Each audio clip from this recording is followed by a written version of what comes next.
善的人，各位救你，各位善知识，阿弥陀佛。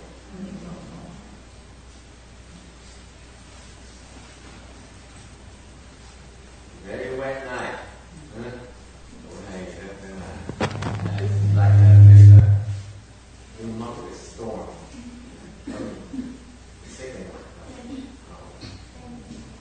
And yet it's still a lot of people going to this lecture. Very impressive. Translation? Working on the mobile device. Tối nay là tối thứ hai của kỳ Phật cuối năm. Trời mưa bão như sợ, cơn bão rất lớn ở Nam Cali. Tối nay có đông người tới cùng không chú tối nghe nhạc kinh.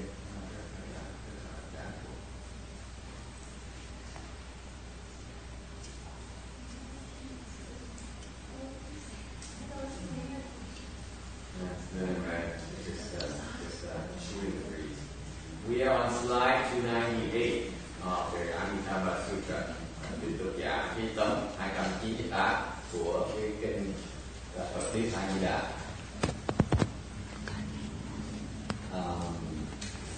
Then the first slide, now we talk about the harmonies of the Sangha. Sangha stands for united and harmonious assembly. 我们讲到在298页上面，我们讲到第一个跟第5个，现在要讲第6个。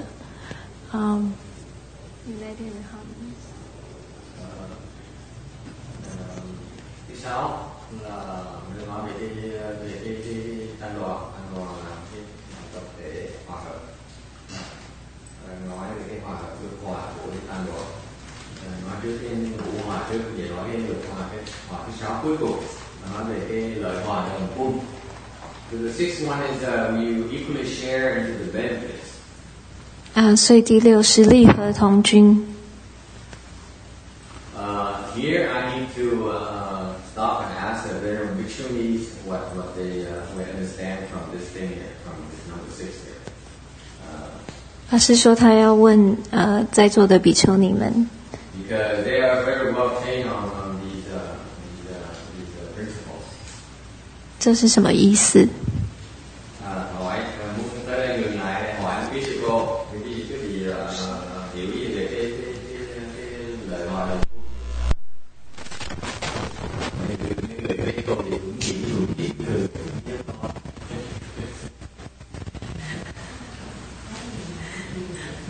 chỉ đều hết.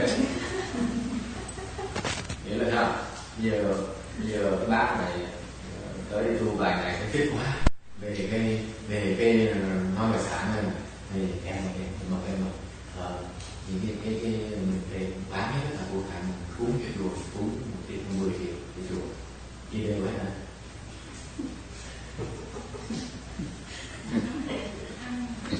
Cái ăn là không lợi, cái là lợi là lúc này đi thức ăn không còn tiền bạc, tất cả cái lợi đều hết không.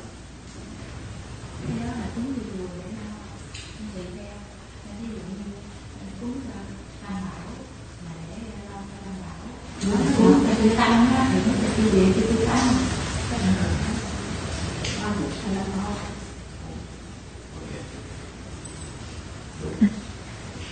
Nếu như một 10 triệu đó mà chia đều chư tăng, mình phải chia đều cho chư tăng.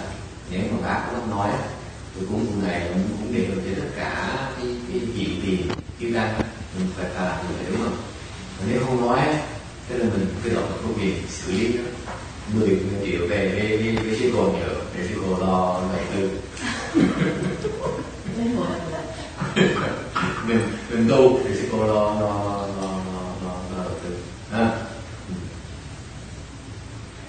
Mình đồng ý cho này, còn không có từ cho nào có ý kiến gì khác là ngồi im lại. She said that the equally sharing the benefits means that we whatever offerings that come into the temple are shared equally. So I asked her, Suppose someone comes in and offers, let's say, $1 million to the temple. Does that mean we divide it up equally to all the Sangha members? What do you do? ที่ไป You need some office and She needs a translation. No, when they offering, they will be saying what kind of purpose.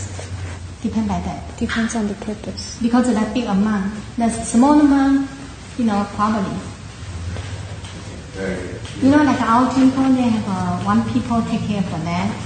And then, I'm talking about a small amount. Yeah. And then the 70% will go to the old sangha. And then 30% for offering for the gongzha. That's automatic, right? Yeah, and then the counting. Oh, okay. They want to counting like this way. If we stay overnight. Yeah. But that's because Master Shani is very generous. Like you're talking about Hong Kong, right? The Hong Kong temple. So, but I think it's fantastic that he's very generous about it. No, because we have a big, 有大户华 every month automatic deposit to the bank. So they a lot of money. Really? Sure. Just for that He money, owns the 70% department to store. the Sanghas and 30% Yeah. to the... Even my sister passed away. He owned the department He store. still does it? Yeah. Every month is a certain amount, a big amount. Oh, that's very good. And then every 2 weeks, and someone just bought the vegetable, everything. Yeah. They call the kitchen, see what they need, and then they just order, and someone will ship to the mountain. What about VRVA? What's the policy? Yeah, we don't do the gongsen, no. So Shifu Shana, he doesn't divide up the offerings, do they? You know why? You don't know? Because before I left home, when I in the Goryeo, and I tried to offering some money for the gongsen, and then they told me when they don't have a gongsen, and then I said, okay, just go buy oil. I'm curious why they don't do that. I'm not sure. Because the Sifu don't like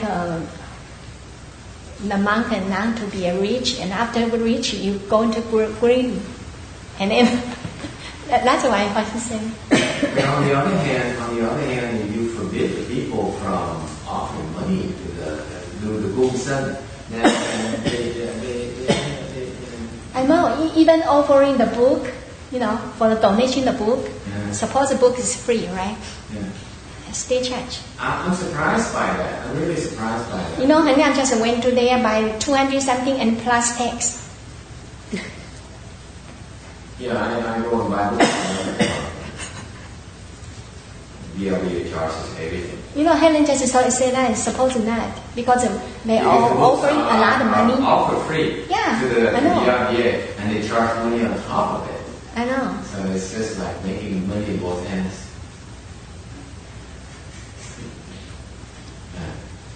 Translation.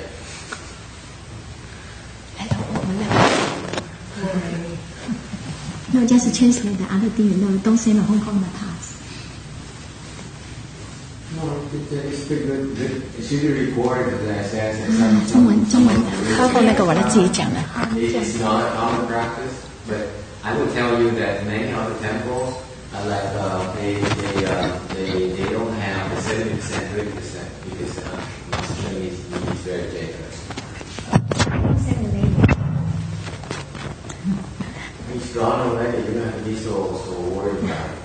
He's a man. It's a good thing to learn from, because when you speak the Dharma, you need to make sure you associate the Dharma with a particular venerable monk, so that people know the source of the Dharma, so that they know it's safe to practice the Dharma. That's why I bring up Venerable Shani, Venerable Srinivasi, to compare how they approach it. I try to understand why, because I wasn't there when they set it up, so I need to understand why they do it that way. It's from wisdom they're doing it, and not sure why. That's why we need to look into it together and try to understand why.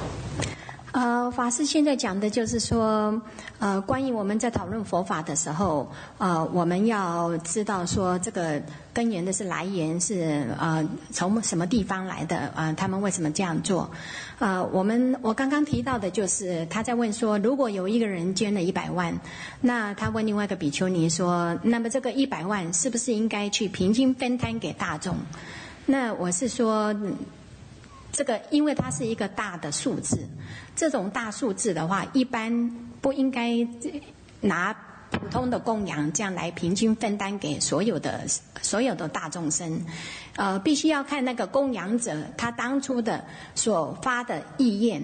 如果他说这个东西是要盖庙的，你就必须要拿去盖庙，你不能把它转到别的用途上面。所以我就提到说，我们山上那边，如果算普通一般每个月固定的供养的话，我们一般都是好像是差不多，我们有一个人专门在管这个。那如果说你那一天晚上没有外出，没有下山，有住在庙里面的话，那一天所有人来供养的话，那你就有份。甚至你外出，但是只要你晚上回来，他还是会留给你的。然后他们一般的话是大概70% 是拿来有70% 是拿来平均分担给大众师的，有50个人他就把所有的数字除以50，然后他另外30% 的话，他们是留着用供斋打斋用的，就是平常有时候厨房要煮什么东西，他们就可以用那种钱去弄。然后我们大概是每个礼拜或是每2个礼拜，那个有心要打斋的人，或是他们要供菜什么，他们会打电话到问厨房，然后问厨房说你们需要什么东西，然后就会有人把那个东西送到那个山路口，然后他们再开车去拿，这样。因为那边的状况是比较特别一点，因为它有固定的很发心的护法。有几个固定很发心的护法，甚至于我师父走了以后，他们还是每个月应该都是有固定汇入一笔也不小的数字到那个户头里面，所以整个还是能够足够供给整个寺庙。其实整个寺庙也很多人，然后他们每个月的开销也很大。大概最少都有50-60个以上，有时候再多的话70-80个都有的，所以大概就是这样。那平常的话，如果是白天有外来的僧客，就是外客僧来，他们只要在我们那边吃饭的话，或是他们有过夜，如果那一天有大节日的时候有人供斋的话，这个的话外客僧也会有份的。但是如果他们我们后来是改成2个礼拜发一次，以前因为是每天当场发，所以就变成好多人，大日子有大红包时，很多人从来没有出现的，他们就通通出现了。然后后来 I was one of them. No, you stay overnight. 法师说他是其中的一个，但是因为他是去拜访我师父，所以他有过夜，也过了两夜好像。那真的那个时候我也觉得很奇怪，怎么有一些人从来都没有出现过的？每次我师父生日啊，或是那种大节日的时候，那些人通通出来了。后来课堂发现这个毛病的时候，他们就比丘们就商量一下，就把它改掉了，就变成好像2个礼拜，初2跟16他们才发。那这样的话，如果客生来，他们那一天他们必须要到课堂去申报去拿，那他们就不好意思了。所以这个现象慢慢就改善掉了，就解决掉了。Cái chuyện vui dễ sợ. Dịch tiếng Việt cho tiếng Việt cho quý vị nghe. Là hỏi sư cô này tại vì sư cô này có làm quen 2 cái đạo tràng ngày Thánh Nhất với ngày Tiên Hóa. Hai người đó, hai vị đó đều là thánh tăng hết, mà đòi là tổ sư dòng Huy Ngưỡng. mà họ về dòng thiền quy ngưỡng đó. Thành mình thắc mắc, mình hỏi sư cô này là cái phong tục bên cái chùa mà sư phụ bên sư cô này là ngày thánh nhất đó ra sao. Thì cô nói hay lắm, cô nói là ngày thánh nhất bên kia rất nổi tiếng, thành ra ở đó có khoảng chừng gần 100 người tu với ngài á, mà cái chùa núi trên núi mà đại hộ pháp mà rất là nhiều, mỗi tháng ta cúng cho nhân ngài đều. Ok. Thì mỗi tuần, mỗi 2 tuần là cúng một lần, thì cúng tiền cho tăng đoàn thôi. Có nghĩa là ngày thánh nhất mới lấy 70% của cái tiền cúng đó để chia đều cho tất cả mọi người ở đó. 30% thì để vào để mà đồ ăn. Ok. Thành ra mà tôi cười lắm. Trước tôi cái chuyện tôi nghe thấy cũng tủm cười, tại vì ngày thánh nhất rất là nổi tiếng. Thành ra lúc mà người ta tới cúng dường nhà nhiều dễ sợ lắm. Lúc mà tôi tới viếng thăm ngài cách đây 10 năm á, thì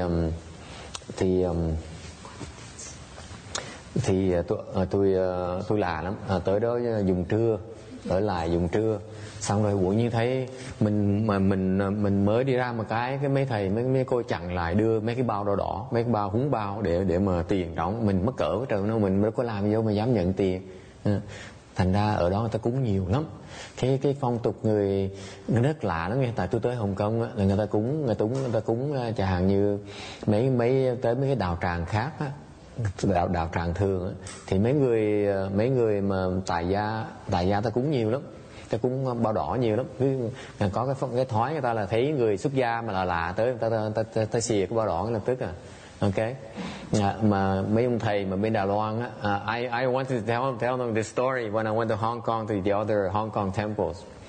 And the Hong Kong people are very good about it. They see a new monk or a left home person, they would come over and offer the hung bao immediately.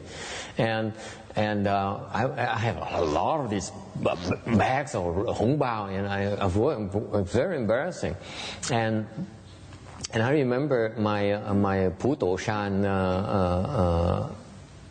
manager, the managing monk. He went to Hong Kong as well for a visit. And he came back, he complained, he said, these Hong Kong people are something else. Because you're Hong Kong, so I will make fun of you. They give you a lot of hung bao, okay? But they're all about $1 or $2. No, that's it's about $2. It's a left home people or no? Left home people. No. For left home people, I think the smaller one is 10. No. I checked mine. $1 and $2 is for lectures.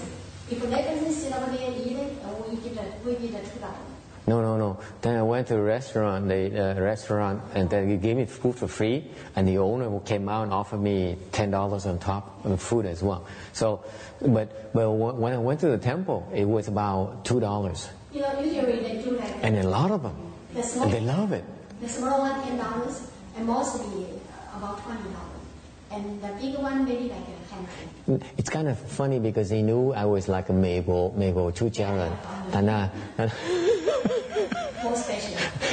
And the Taiwanese master, he came back and said, I have $2 and $3, worth $3, and it's insulting to me because Taiwanese people would never do that to you.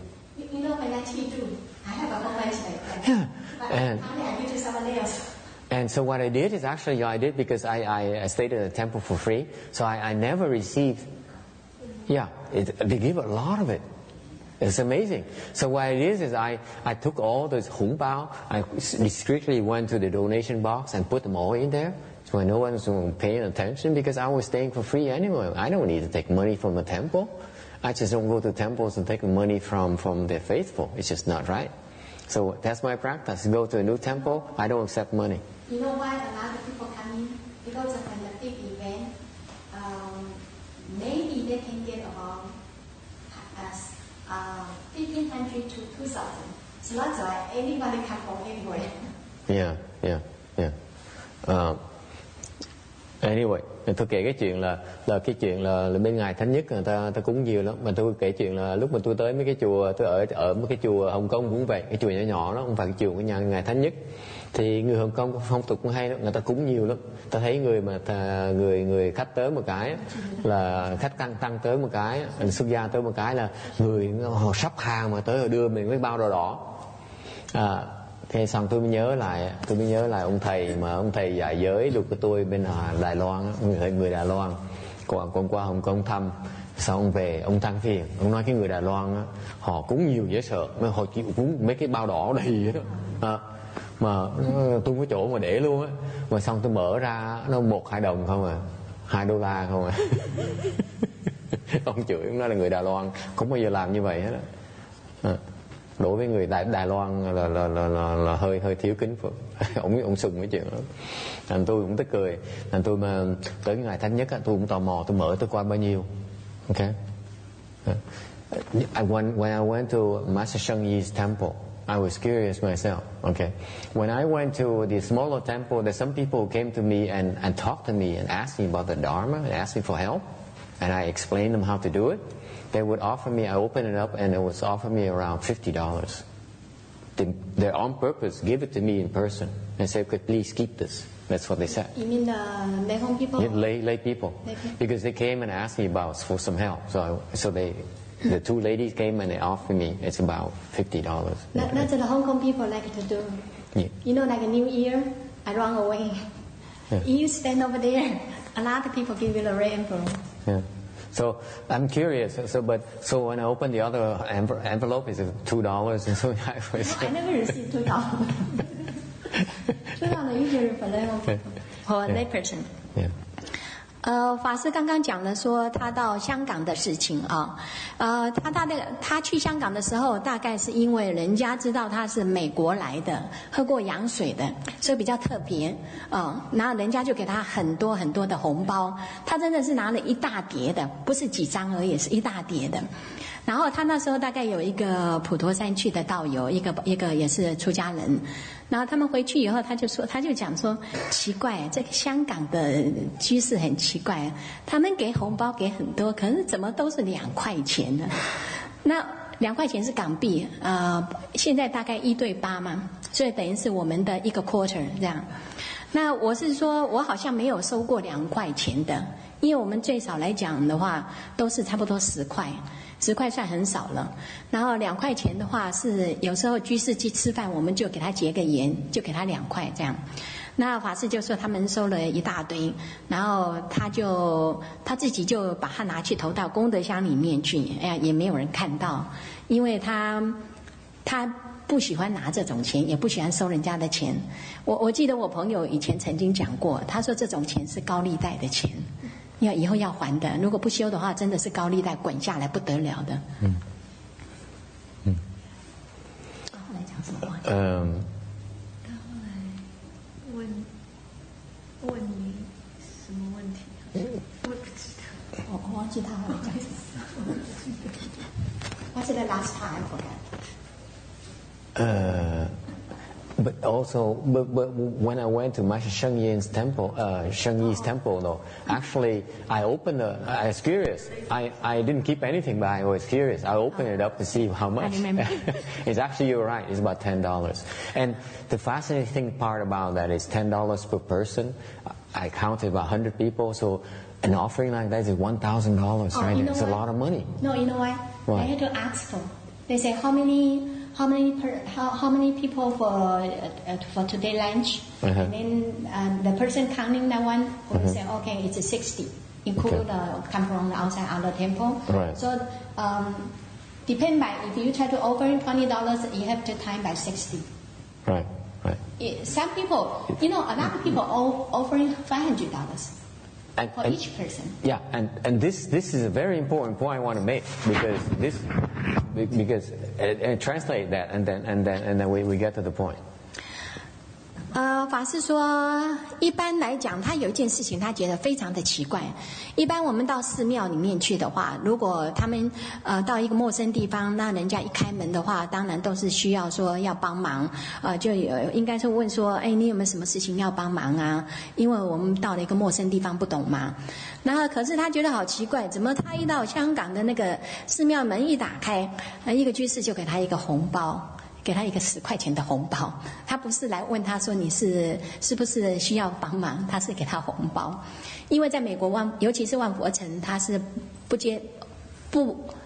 他们不赞同给人家给出家人红包。OK，I tell you one story about the going。OK。我记得有一次我在金轮寺的时候，那时候我在录影的时候，然后有一个就像你们这样很发心的一个居士，他年龄很大了，他叫做什么名字我现在忘记了，他非常诚心。然后那时候衡量法师就是那个外国人，那个蛮资深的那个，他们就在第一排桌上在吃饭的时候，然后我这个朋友他就非常的发心，他真的是很诚心，他不是要抢风头，他就在吃饭的时候，他就跑出去很恭敬的把那个红包这样一个发给他们，结果他找了一顿骂，他不但不，然后那个梁法师他就讲，他也很客气的讲了，他说我们以后不要再有这种事情发生了，因为我们在吃饭的时候，我们本来很专心的，但是因为你这样供养我们一个红包，然后我们吃饭都不专心了，然后我们就会在那想，这红包里面到底是多少钱，是多还是少这样就会让出家人分心了。所以他就数了讲了一顿那个在家人，那个在家人很善良，真的是一个老太太，非常善良。我看她脸马上红起来，不知道怎么办。但是我们知道他真的很诚心，那他只是告诉他说，以后你们不要再有这种事情发生了。你这样给我红包，我不但不会谢谢你，我不会感激你，我还要骂你一顿，这样。这个你劝谁？Go ahead, translate. It's okay to mention the name as well, because these are reference points for. I want to be recorded as reference for the Dharma. 我记得我以前曾经问过他们，我说，我怎么奇怪啊？为什么？我有一次在金轮寺的时候，我也是，我就突然想起来说要给他们要写那个就供养东西、供养钱，然后那个法师他们做得很详细的，他们有一个表，你是供生啊、供斋啊，他们没有供生，对不起，你是要供斋啊、供香油或是印经书什么？然后他就问我说：“你这个钱要做什么？”我说：“我要供生，供大众生。”然后他就告诉我说：“我们万佛城没有供大众生。”我说：“啊？”然后他后来就叫我看那个表上面的。那我看一看，我说：“好吧，那你就去买香油吧，供香油吧。”那时候我就问他们，为什么你们会没有供生呢？其他寺庙有供生啊。他说：“因为师父，你知道在万佛城也有很多人，他们有持银钱戒。那师父，我想他这个做法大概是想说，不要让我们有这个贪心，因为师父常常讲了一句话，他说平生平生没有复生的，复生就不懂得修行了。Master, can you translate, please? I will struggle. Okay.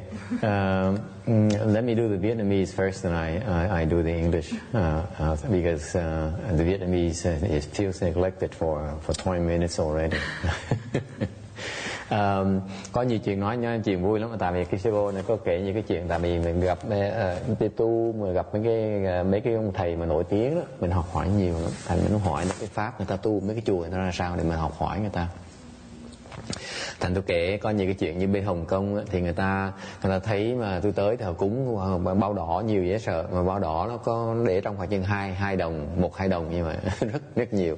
Mà cái tật tôi là hồi đó là mặc dù nghèo thiệt nhưng đều mình ngại mang cái tiếng là mình người ngoài quốc tới, mà mình lấy tiền của Phật tử của cái chùa, mình ở chùa đã miễn phí rồi, mình tới viếng chùa là không đem làm gì được cho chùa hết, mà còn lấy tiền Phật tử của chùa nữa, mắc cỡ chết. Thành ra mình lấy như vậy mình đợi mình đợi chừng nào không ai để ý, mình tới cái thùng xương mình trả, mình để là vào thùng xương.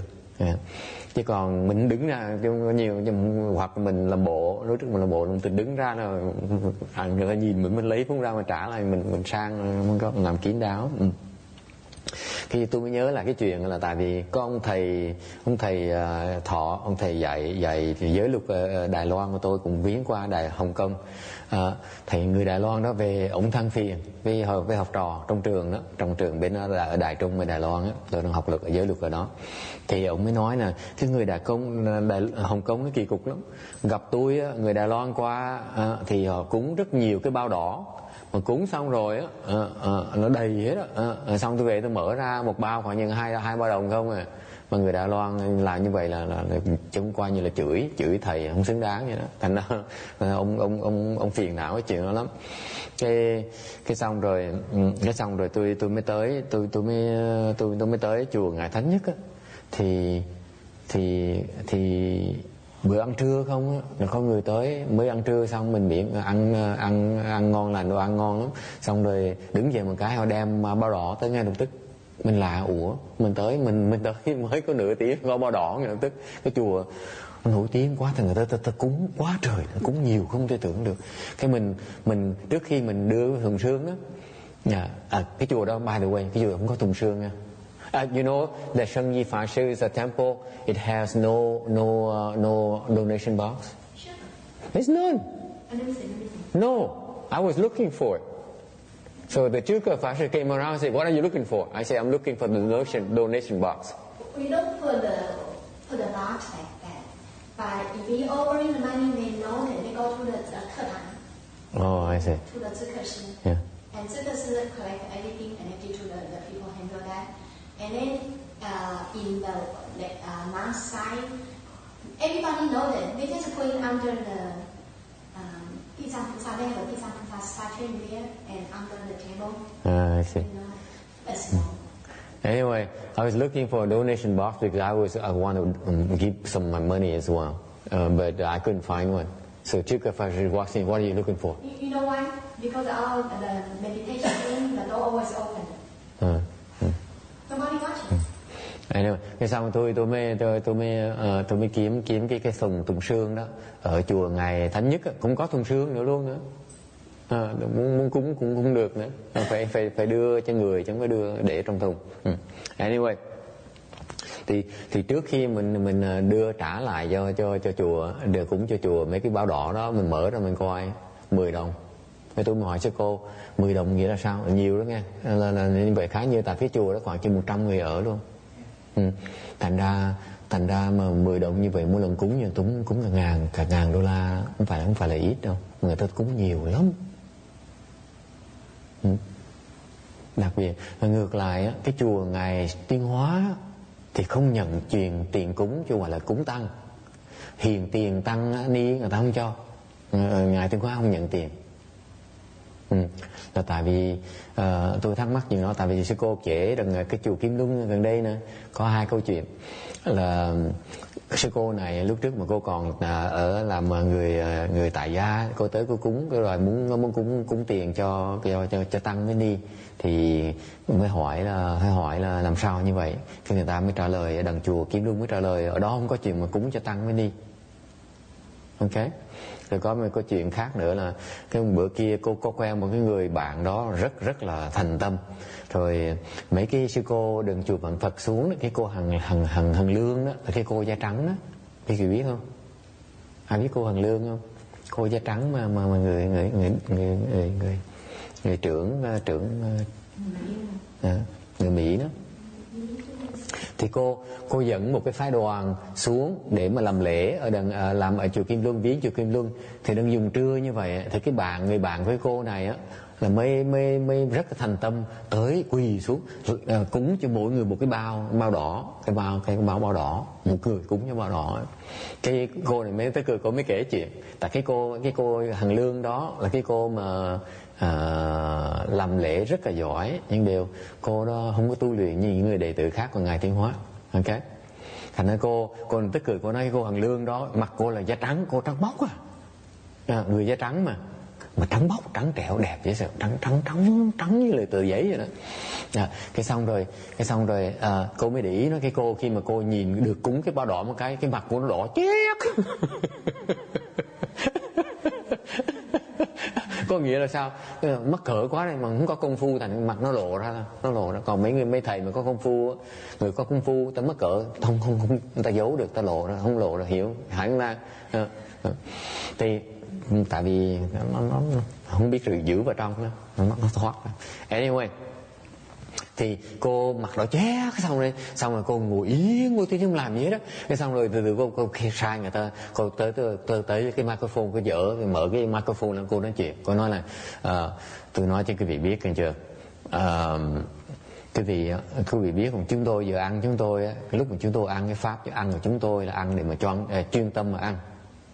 Ok, ăn là trong cái định mà ăn.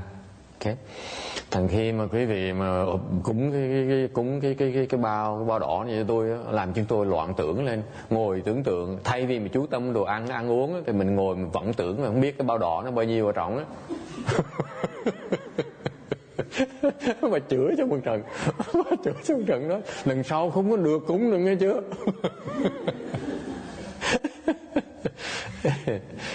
Thật tôi hỏi thắc mắc là tại sao Ngài Tiên Hóa không làm như vậy? Thì Ngài Tiên Hóa tôi cười lắm. Ngài Tiên Hóa nói cái chủ trương của Ngài Tiên Hóa là Ngài muốn mấy người tu hành là nghèo chứ không muốn có tiền. Nó có lý lắm đó nghe, có lý lắm. Là tại vì cái mấy người mà thánh tăng đó, người ta biết rồi đó, là họ tới họ cúng nhiều dễ sợ, cúng rất là nhiều.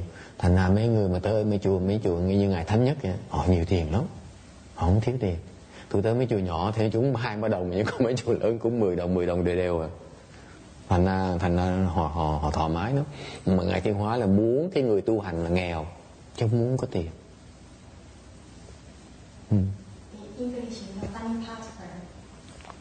So what happened is so I went to Hong Kong. I realized that's only $1-2, and then Venerable Yen Hui here, she says that at the Goldwheel Temple close by here, at the temple from Master Shen Hua, she recounted the two anecdotes. Because Master Shen Hua, when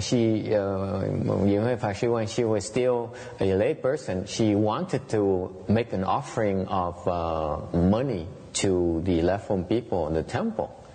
And she asked, and she was told that it's not done. They don't accept money as an offering to left-home people. Venerable Shen Hua does not allow that. And she was very surprised. And one of her friends, who is a person she knows, is very, very sincere. And in the city 10,000 Buddhas, there is a lead nun there, Venerable Heng. I know. She came down for a visit. And her name is Heng Liang, meaning, and she's the American nun. She does ceremonies very well. And she's very good at that. And she came down to Goldwheel for a visit with a group, and they were eating lunch. So this is a person that Yen Hui Pháp Sư knew, very sincere. That's just like the Chinese. They want to make offering, they want to make offering of money to left-home people. That's how they show the support for the cultivation. I mean, respect for that. So it's a Chinese tradition and also Asian tradition. And so she presented respectfully presented the red envelope in front of each of these nuns at the Goldwheel Temple. And Yen Hui then she says she noticed that Heng Liang, that white American nun, her face is white like a sheet of paper. She's very white, a really white person. Okay, no tan at all. It's just her face is always white. Her head is also white.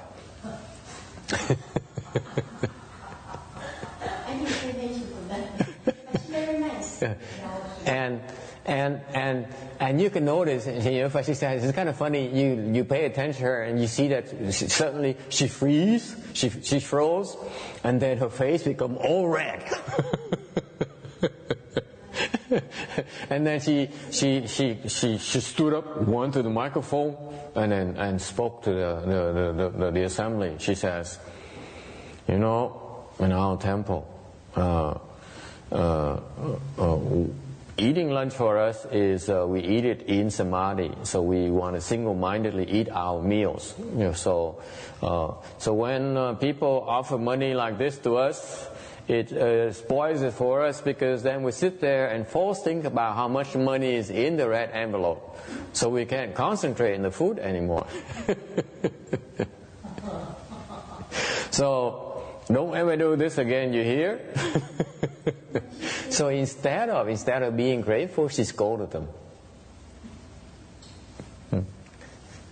But the policy of Master Shenhua is that he you know, when the Asians, they have this, they want to make offerings of money to left-over people. It's very common, and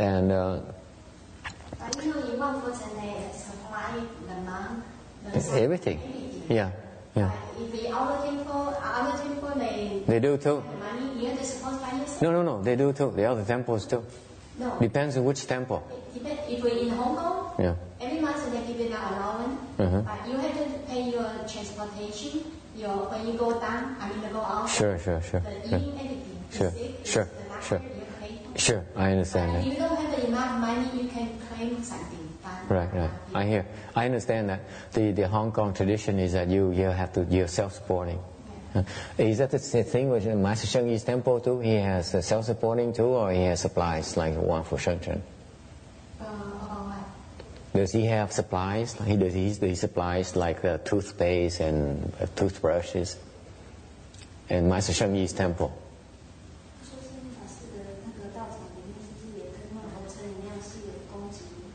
Like one for Sheng Chen. 有没有? Oh no, that one is No, right? sometimes like a morning or afternoon when the eating time, and then the lay person, they will be call someone, say, oh, what kind of merchandise you need? And then sometimes they offering for towel, toothbrush, and then toothpaste, everything, even medicine. One time, that was funny. You know, Hong Kong has a kind of medicine very famous. It's comes smaller one, is pink color. They call it pink Angao. It's very good for the bone. When you hurt or something, it's a really good one. And then the first couple of years when I was there, I was surprised. Local people cannot make out. How come every day they offering this kind of makeup cream? You know, it looks like a 香叶酸. And after a couple of years, I find out that one is for.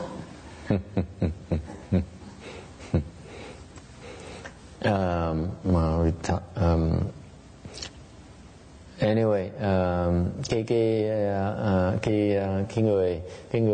cái bên ngài Tiến Hóa thì muốn mấy người tu hành đó, là tu thiếu thốn, chứ không muốn giàu, không muốn có tiền. Còn bên Hồng Kông thường thường người ta cúng nhiều, tại mỗi chùa thường mọi người phải tự túc, họ phải lo hết. Thành ra Phật tử họ rất là thành tâm mà tôi cúng như vậy. Nha, sao ngồi nhím? Tại vì cái người Trung Hoa nó có thông tục của người ta, tại sao mà người ta cúng lì xì rồi cho những bất cứ ai, mấy người xuất gia đó. Tại sao như vậy? Tại sao người ta cúng? Tại sao? Tất nhiên cái duyên Cái duyên. những như thầy cái tiền mà giống ở đây là sư cô đó ăn Tết cái ta lại cúng lì xì đưa cho sư cô nhận người ta buồn lắm, người ta không có thích. Mình dặn rồi mình phải chúc người ta cái ấy, tại người ta muốn Tết một cái duyên của mình. Cái đó là cái thông tục của người ta. Vậy đúng không? Không có nhà tôi không có nhận tiền nó bỏ trong thùng thơ. Cái đó là vào người thành. Thanh tịnh quá đi thành ra. Muốn một cái gieo duyên với các sư cô, mấy thầy cũng như người ta kết cái duyên. Rồi mấy sư mấy dùng chút người ta làm nó lát mình bỏ thùng thơ, mình bỏ mình tự bỏ.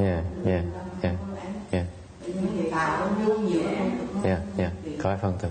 Yeah. She says that the Chinese people they go to the temple and they have this tradition of offering money to the left phone people because they want to create affinities with left phone people. So if the people like Heng Liang or DRBA people who refuse the money offering, they feel very hurt. They feel offended. So you need to be more sensitive to the cultural traditions. You can't.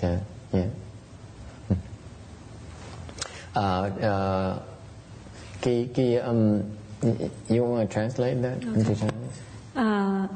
他们说结缘 create affinity。他们就说讲到刚刚那个故事，就是他说那个中国人去到那个庙里面，他们对就是给红包的这个习俗，他们就是觉得说这样可以跟出家人结缘这样子，所以当他们被拒绝的话，他们是觉得就是对他们来说其实是心里不是很舒服的。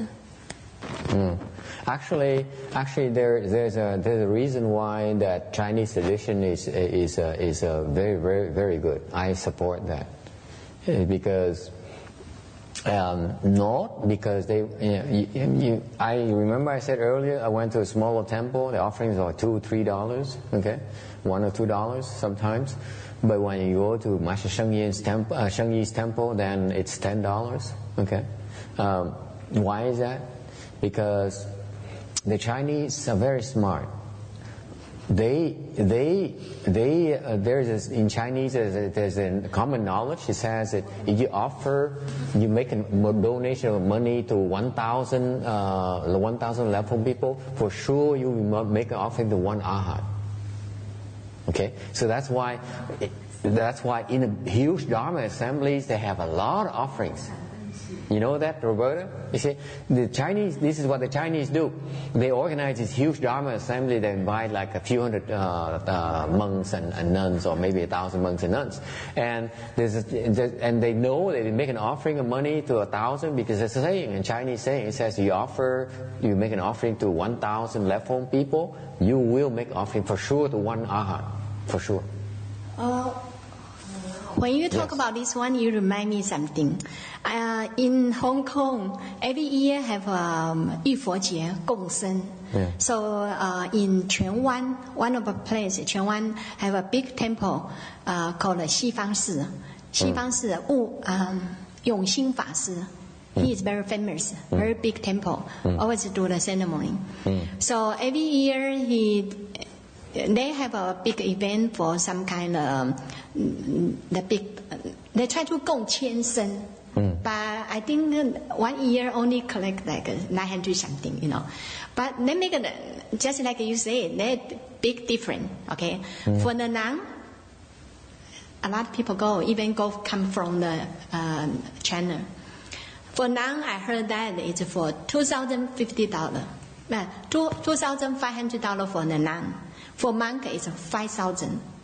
5,000 Hong Kong dollars. How much is that? Divide by 8. And for the old, the famous monk, the 老和尚, is 10,000. 10,000. Wow.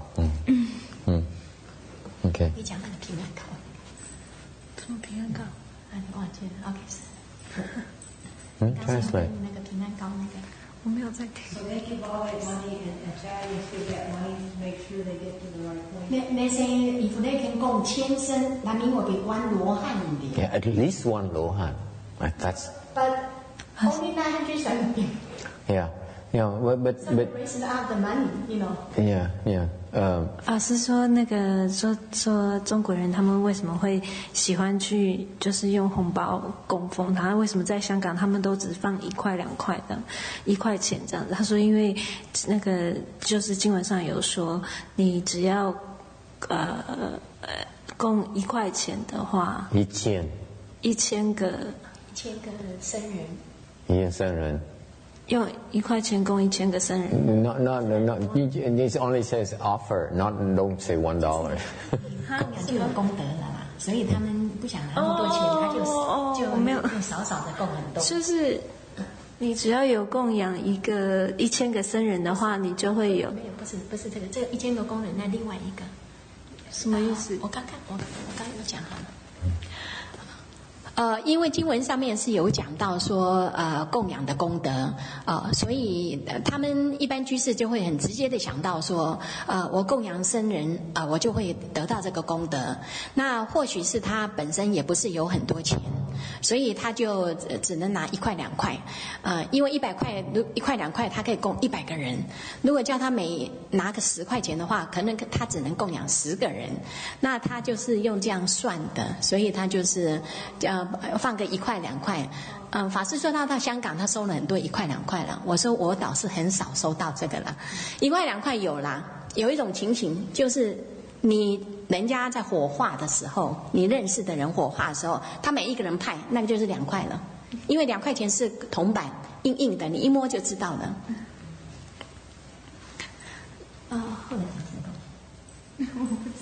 后来刚刚还有一个没有翻译的，就是我记得在很早以前的时候，在香港，然后因为法师就问说，你们那边有没有说派什么就是有没有供给什么牙刷、牙膏这种东西？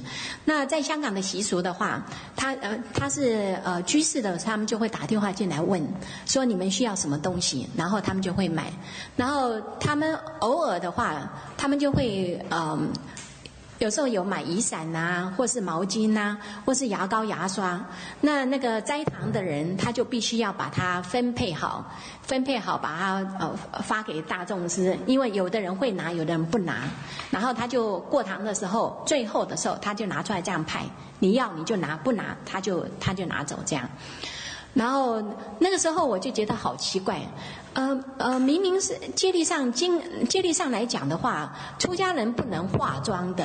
那我头几年在那边，我就觉得非常奇怪，怎么一天到晚派那个小小粉红色的，一看起来就好像我们那个化妆品那个粉膏一样。那我每次他一派那个我就不拿。后来我就觉得很奇怪，我就去问我师兄弟，我说你们好奇怪，为什么一天到晚派那个面霜啊？他说没有啊。然后他就问我说你在说什么？我就指给他看，我说那个粉红色那个嘛。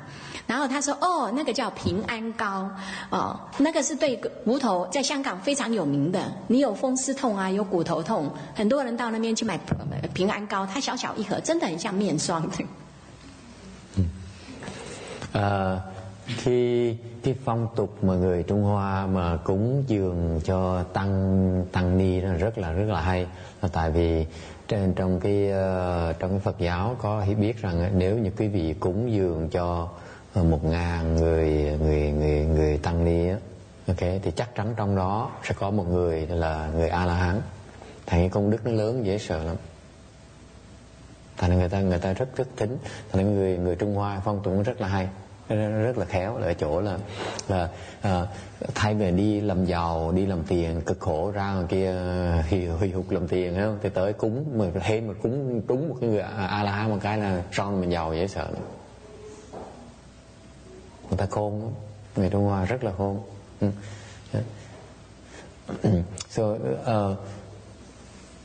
So going back to that point, that this is why. Sorry.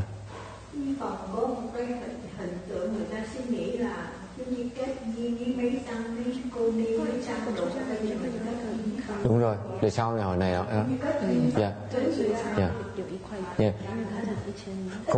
Vâng, không phải cái duyên không được, thành nó chuyển thành cái duyên là sau này phải tại vì phong tôi hiểu là mình nhận như vậy là sau này mình có cái duyên, sau mình phải trở lại mình giúp, mình phải giúp đỡ người ta lại, trả lại cái ơn đó chứ. Thành ra đúng cái đó, cái duyên. Điều như cái mà tôi thấy mà cái quý vị để ý, tôi nói hồi nãy tôi nói là cái chùa nhỏ thì cũng ít, mà chùa ngày thánh nhất thì cũng nhiều. Cái này là cái khôn, cái khéo của người ta đó nghe. Tại sao như vậy? Họ đổ nhau tới cái chùa ngày thánh nhất mà cúng. Mấy chùa nhỏ họ cúng là cái duyên thôi, chứ còn cái kia là thực sự cúng. Tại sao như vậy? Họ sẵn sàng bỏ cả 1000 đồng, cả 500 đồng nó cúng như vậy đó. Tại sao? Tại nếu ngài thánh nhất là người thánh tăng á, thì người đệ tử của ngài sẽ cũng là thánh tăng thánh ni luôn. Hay không?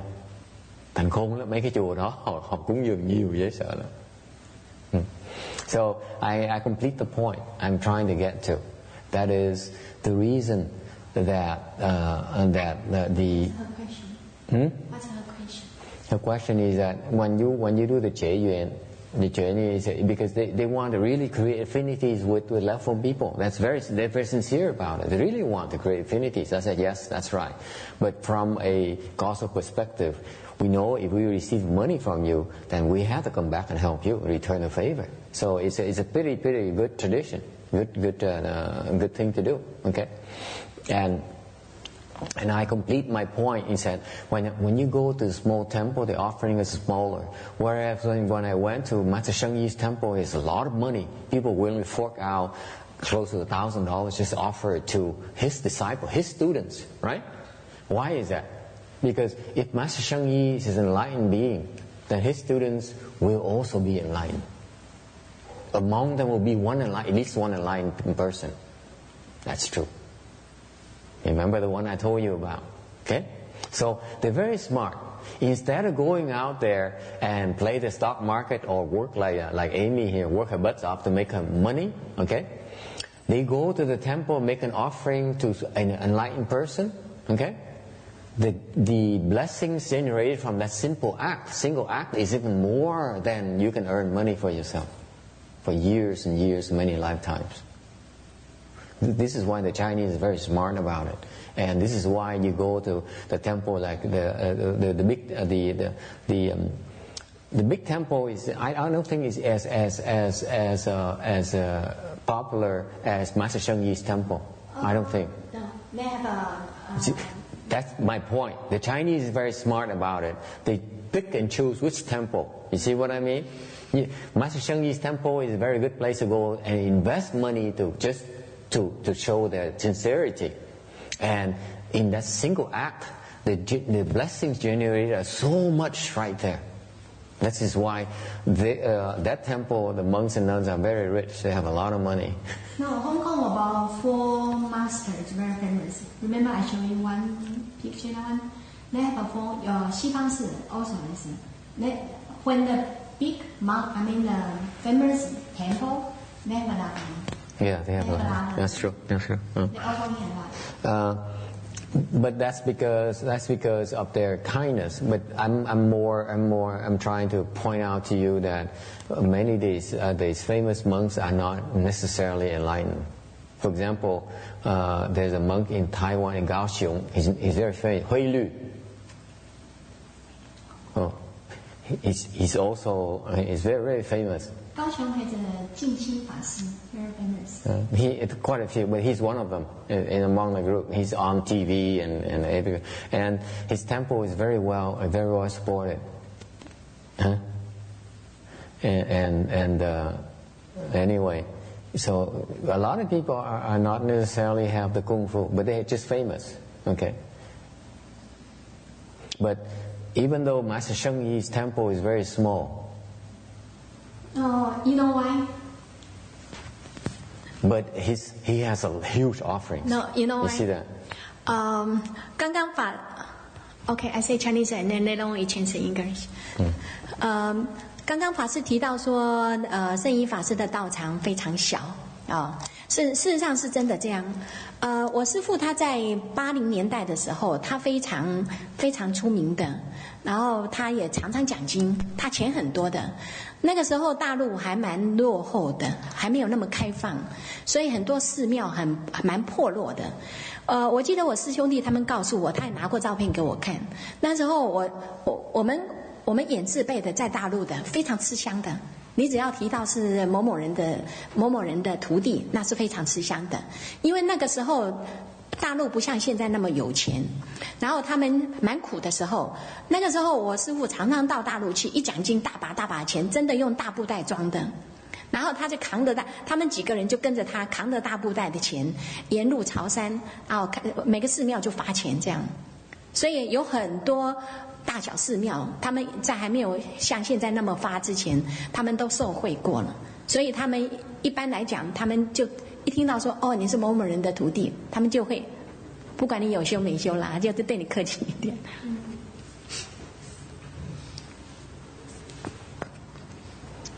Cô còn kể thêm nữa là cái chùa, cái đạo tràng ngày thánh nhất á, mặc dù ngày rất nổi tiếng bên Tàu với Hồng Kông này, nó rất nổi tiếng từ lâu lắm rồi, nhưng điều cái đạo tràng ngày rất là nhỏ, không có gì đồ sộ như ngay cái đạo tràng đệ tử của ngài còn lớn cái đạo tràng của ngài nữa.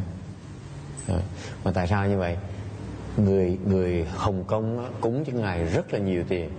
Ok, biết ngài làm gì với tiền đúng không? Đem qua Đại Lục á, lúc cái thời mà khó khăn bên Đông Trung Hoa đó, thì ngài đem tiền qua Pháp, bất cứ chùa nào tới phát tiền người ta để người ta sửa cái chùa này. Tâm ngài như vậy đó. Hay dễ sợ. Thành cái chùa cuối cùng khi ngài trở về Hồng Kông không có tiền để mình tự xây cái chùa luôn nữa, không nói một tiếng. 我想起另外一个事情，就关于刚刚那个。后来嘛，就大陆有个比丘，他们就到香港来参观我们的寺庙。他想说，哇，圣依法师到大陆的时候这样给那么多钱，那他的寺庙应该是盖得非常漂亮，应该很大。然后他就过来一看，哎呦，怎么你的寺庙那么小一个？因为我们女众那边也不是小了，女众那边就是原来是悟明法师，不是台湾那个悟明法师，是香港有个悟明法师过世了，然后他当初自己做的一个茅棚，然后他就用那个地方，然后再盖起来，不很大，就是破破老老的这样，不是没有钱，他有钱，但是他不盖。不是没有钱的，是蛮有钱的。然后后来我们下面的时候，下面就是变南众的，南众那边的话就盖个长堂，两边深方，那个看起来比较新。那我们后山那边在下面一点，后来就盖了一个观音阁。观音阁就是我住的那个地方，观音阁可以在我们那边讲起来，观音阁算我们里面最漂亮的一栋，比较像房子的。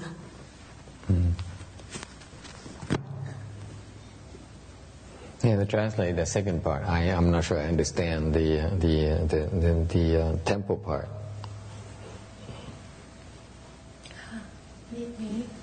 你确实的那个比丘来看，本来他以为房子很大，他想说那个我师父那么有钱到了那个寺，然后应该房子非常的大，但是来一看就好寺庙怎么那么小？谁来看？大陆有个比丘。Oh, she said that there's a monk from China who went to visit Master Sun Yi's temple and then was shocked that it was so small. Because when he went to China, he gave out a lot of money. Because when he went to China, he gave out a lot of money. Like he was very famous in the 80s in China. So so whenever he visits China, he always comes back. Like people always offers a lot of money so that he used bags to carry them. Yeah. It's like bags of. Oh, you said it already. But his temple is small. It's not that He impressive. didn't spend the money for decorate or build out the temple. Yeah, true. Anyway, sư cô kể là cái chùa ngài thánh nhất lúc mà tới thăm nó, cái chùa ngài nhỏ lắm, không có gì có đồ sộ hết. Mà qua Trung Hoa thì cho tiền rất là nhiều, thành ra cái người hay. Anyway, any other questions? Shall we move on? Okay, next. 299. You should be mindful of triple jewel. The question is a question and about says the fact that the multitude of birds speak Dharma,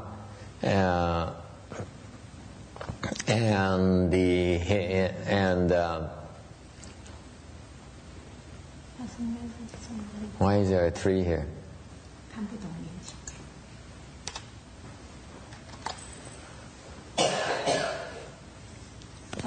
Oh. 那个问题是说，灵情言法，数目颇多，众念名一，何为妙 ？Something's wrong. Like there's a typo there. After. There's a missing character somewhere. Yeah.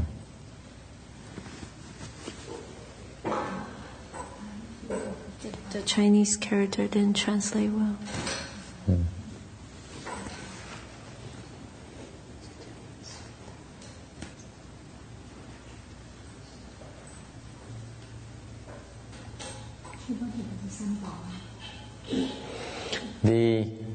The question is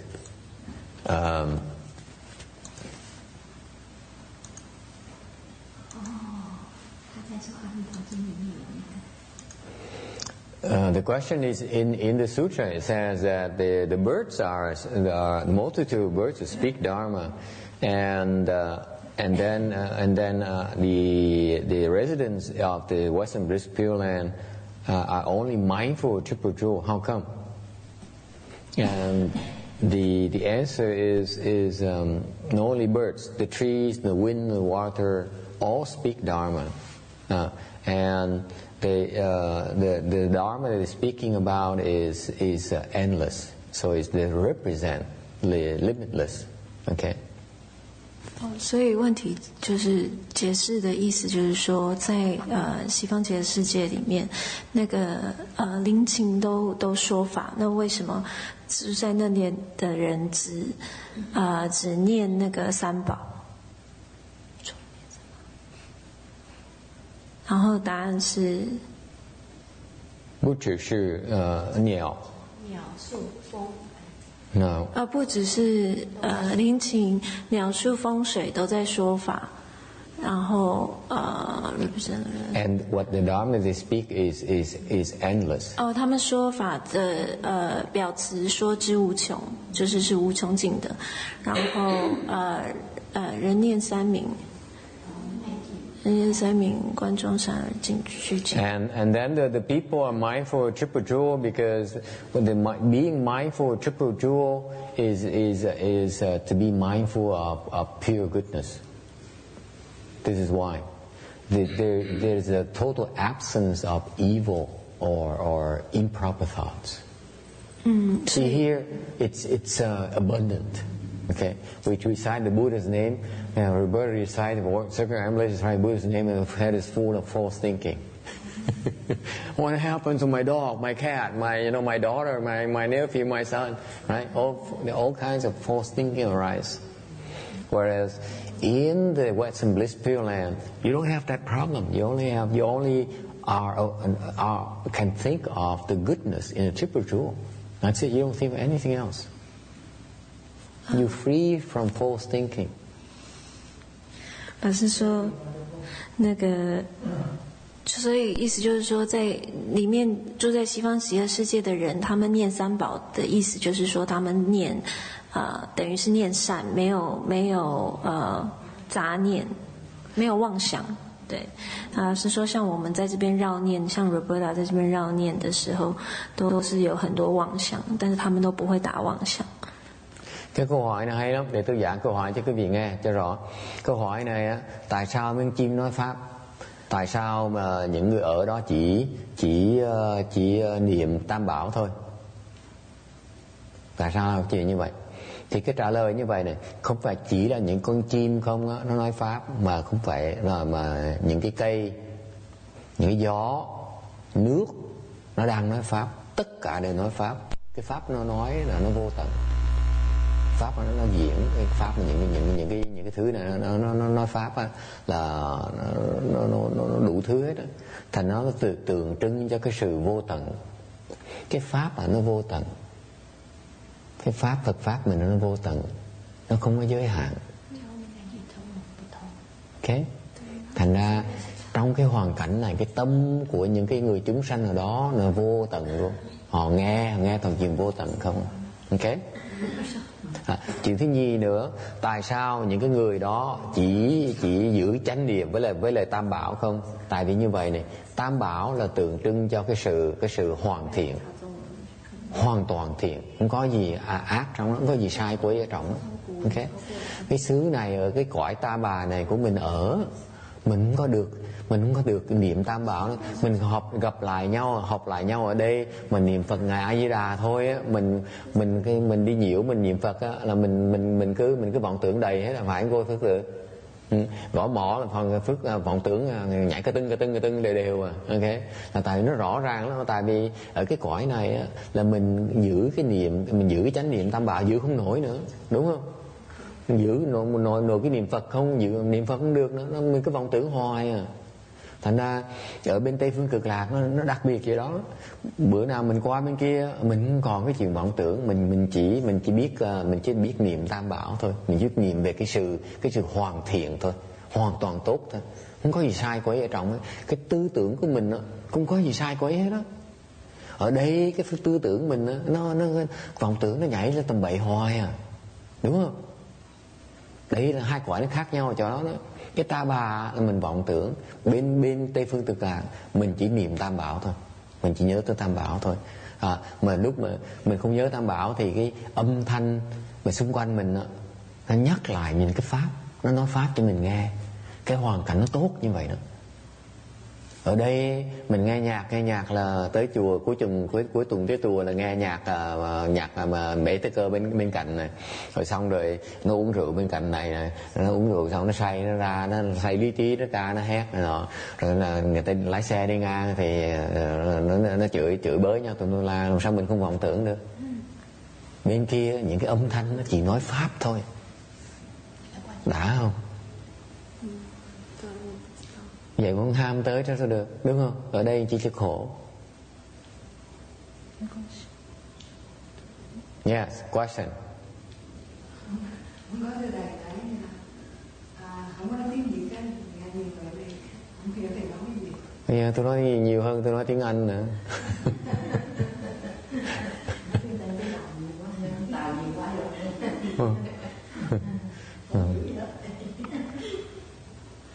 So I elaborate a little bit more. Yes.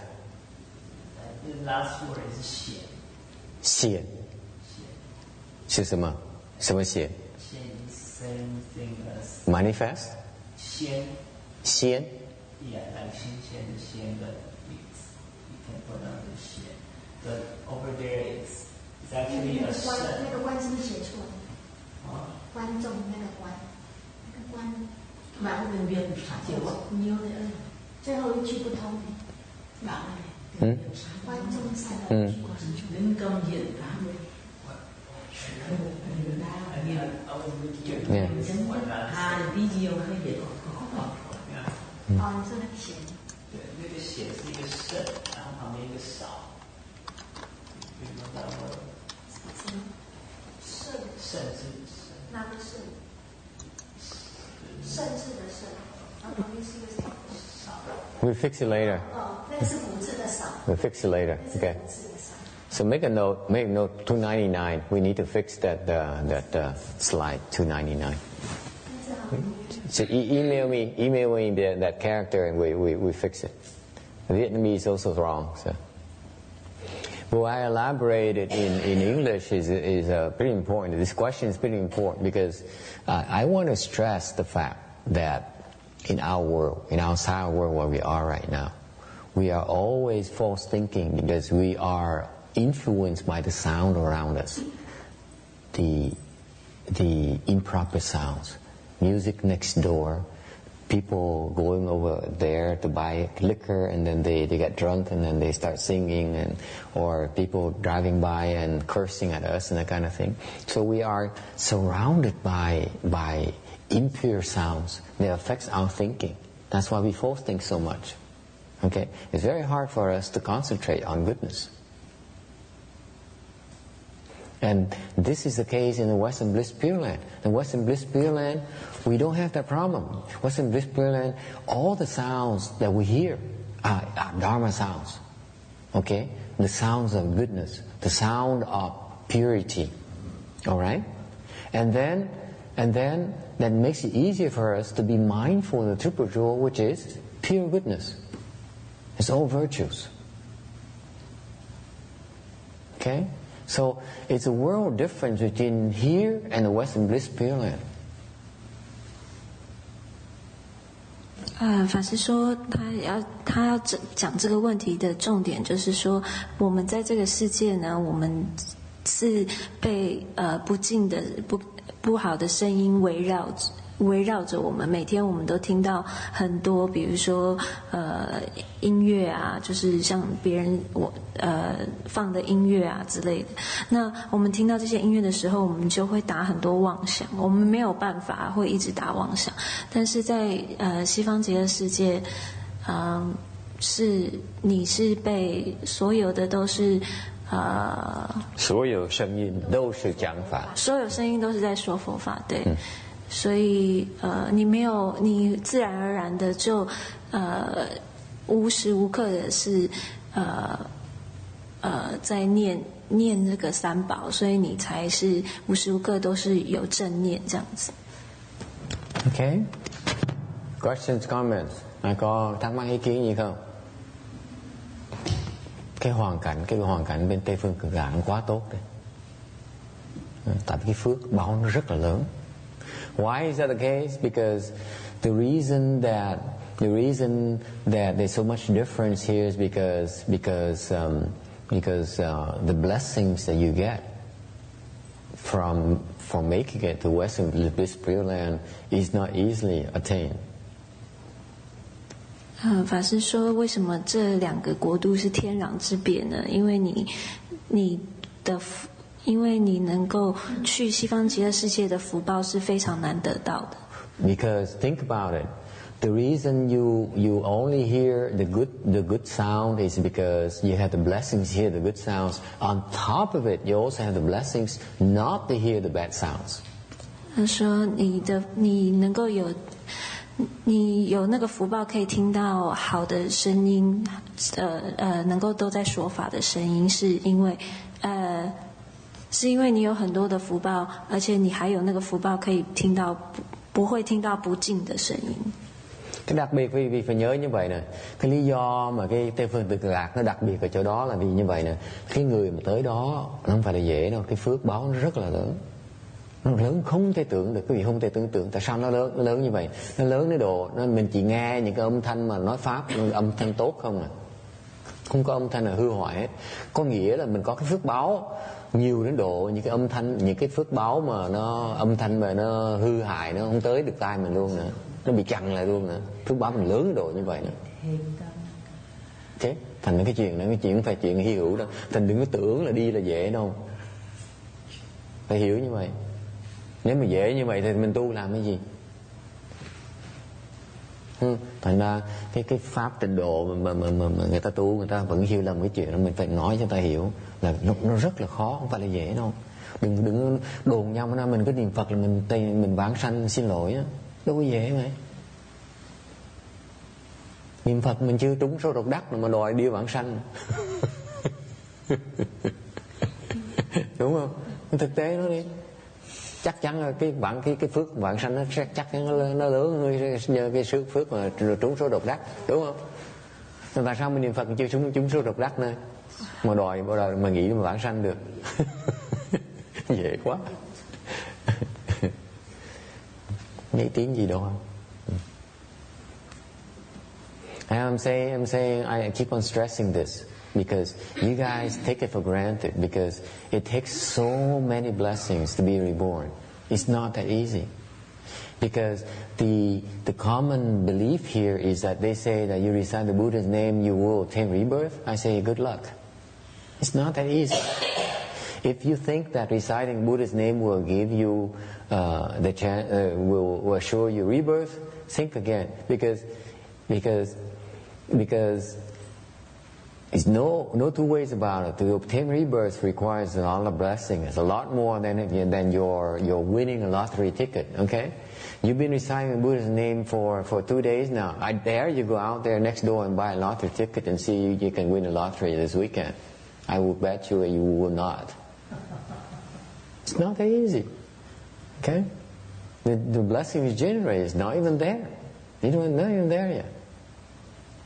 Make sense? It's not easy, and this is what people are so confused about. They say, "Oh, just recite the Buddha's name, we will be reborn." This is wishful thinking. I'm probably only one who dares talk to you this way. I'm not going to be very popular. I'm going to offend a lot of people. It's nonsense. 法师说他要强调这一点，就是说，你们不要不要以为说只要念佛就可以往生西方极乐世界。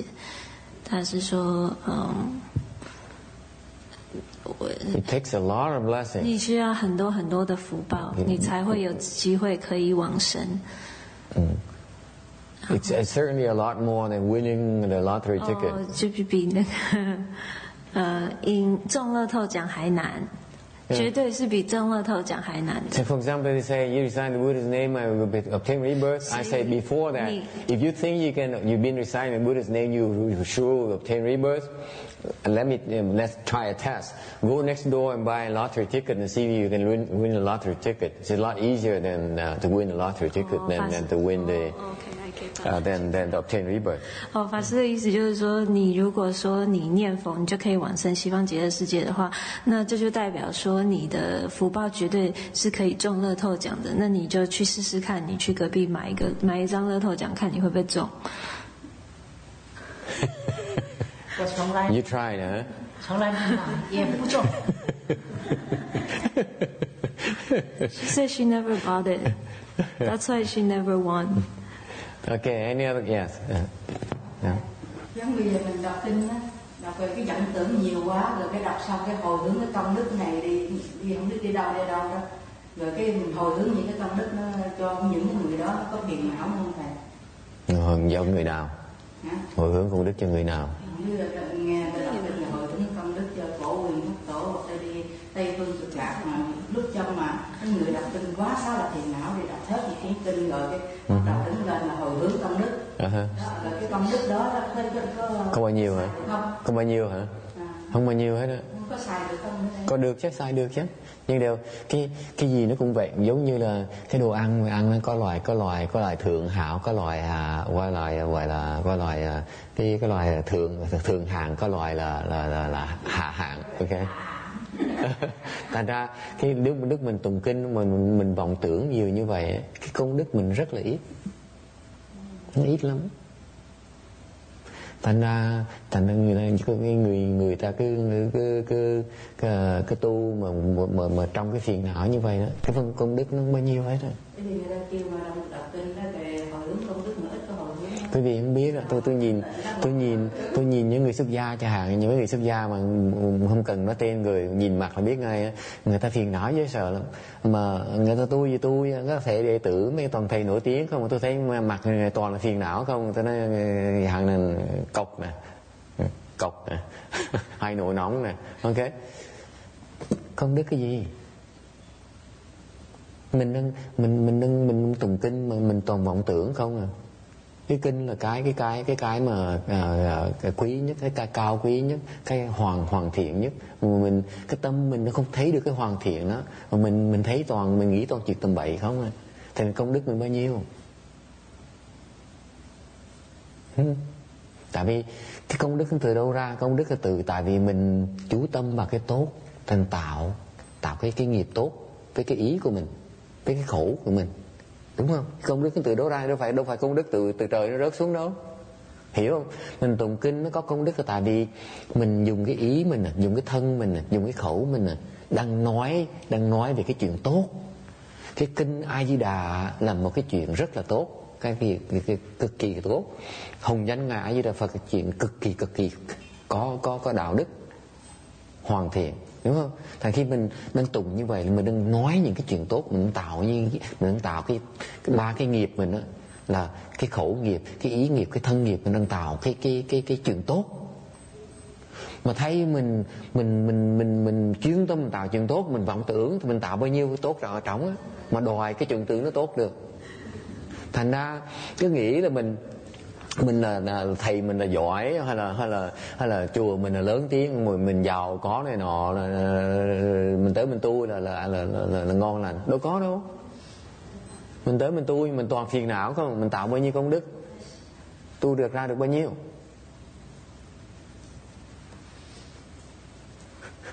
Nhìn nơi nhìn tới phải kín đáo chứ đừng có nhìn. Hiểu không? Thành tôi trật mà không biết, mà chịu thôi. Tại từ từ ta mới hiểu được. Thành ra cái mà nó có mấy cái mà tế gì mà không hiểu. Thành ra tôi hỏi mà vẫn không đi tới đâu vì vậy đó.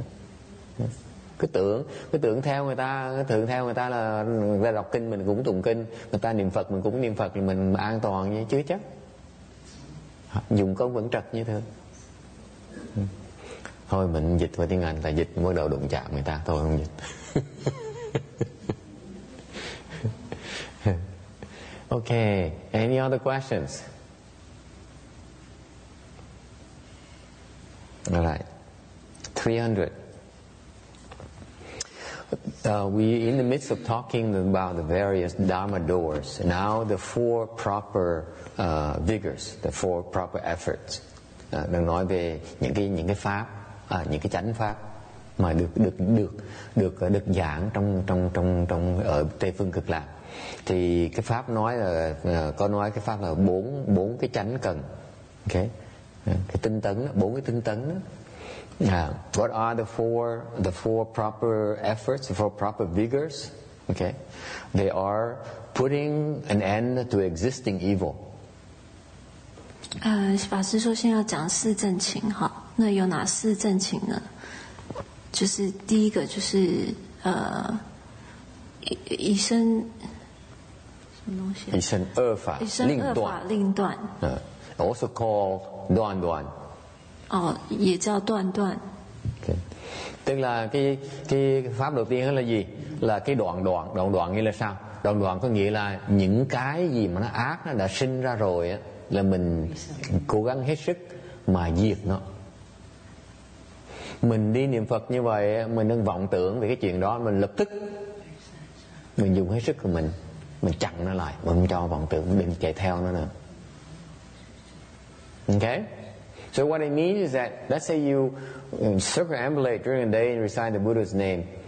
Instead of concentrating on the Buddha's name, Amitabha, your mind begin to drift. You begin to think about inappropriate things. This is the first vigor. It says that is, you realize that you have some evil dharma is there, and you try your best to stop it, to pull yourself back. Okay, that's what it really means.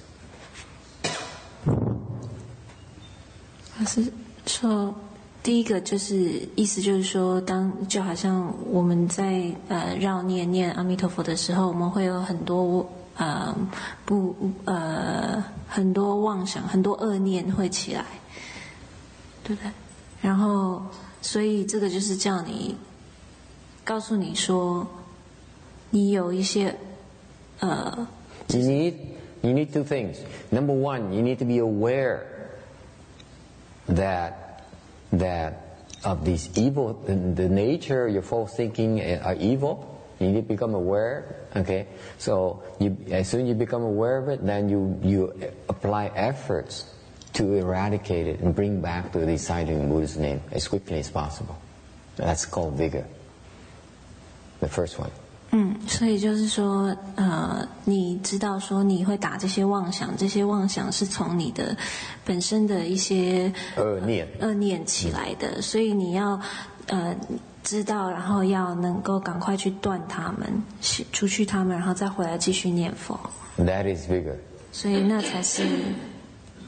Nghĩa là sao? Cái đoạn nghĩa là sao? Nó cần cái điều kiện như vậy.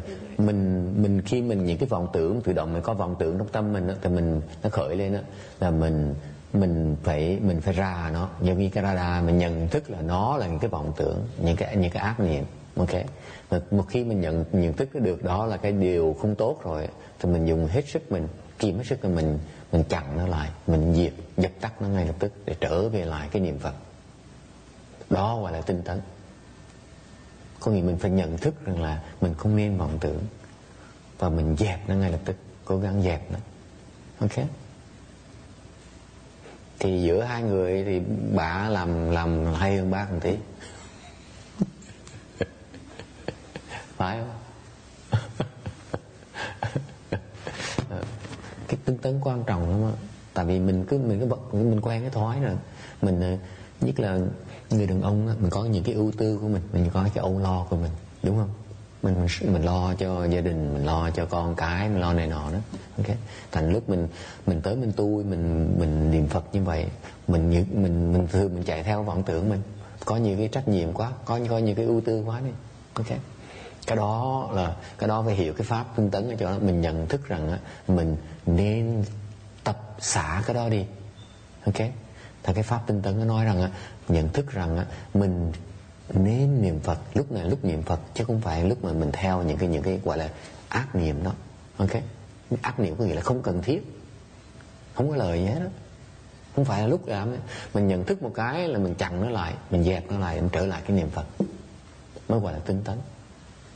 Chứ không phải là một bên A Di Đà Phật, một bên giữa cái A Di Đà Phật có 100 cái tư tưởng là chạy lo tiền bạc, lo con cái, lo nhà, lo cửa, lo xe, lo cổ. Thì chú ý cái đó là tinh tấn đó. Tự động của mình, cái đó mình cái tập khí mình như vậy nữa. Okay. Thành vì cái kho tu là cái cho cái việc cái môi trường để tới để mà biết rằng mình nên làm một chuyện thôi. Thường ngày mình làm chuyện không được, thường ngày mình lo cái tư tưởng mình tăng xăng chạy tùm lum la hết. Thì cái kho tu là mình tới đó mình biết là mình chỉ làm một chuyện thôi là niệm Phật thôi. Ok, thì mình mới nhận thức ra thường ngày mình đang lo cái chuyện gì. Những cái vọng tưởng như vậy, ban đầu mình dùng cái pháp tinh tấn này mình chặn nó lại, dẹp nó, tạm thời dẹp nó. Khi mà tu xong rồi lo không sao, bây giờ không phải là lúc đó, nó gọi là tinh tấn. Ok, cái này là những cái bác mà không để ý là cái tưởng là không ai biết, thiệt ra mà tu mà vọng tưởng như vậy là là tiến bộ chậm lắm. I explained to the no one in particular. I may be looking at a person's face, but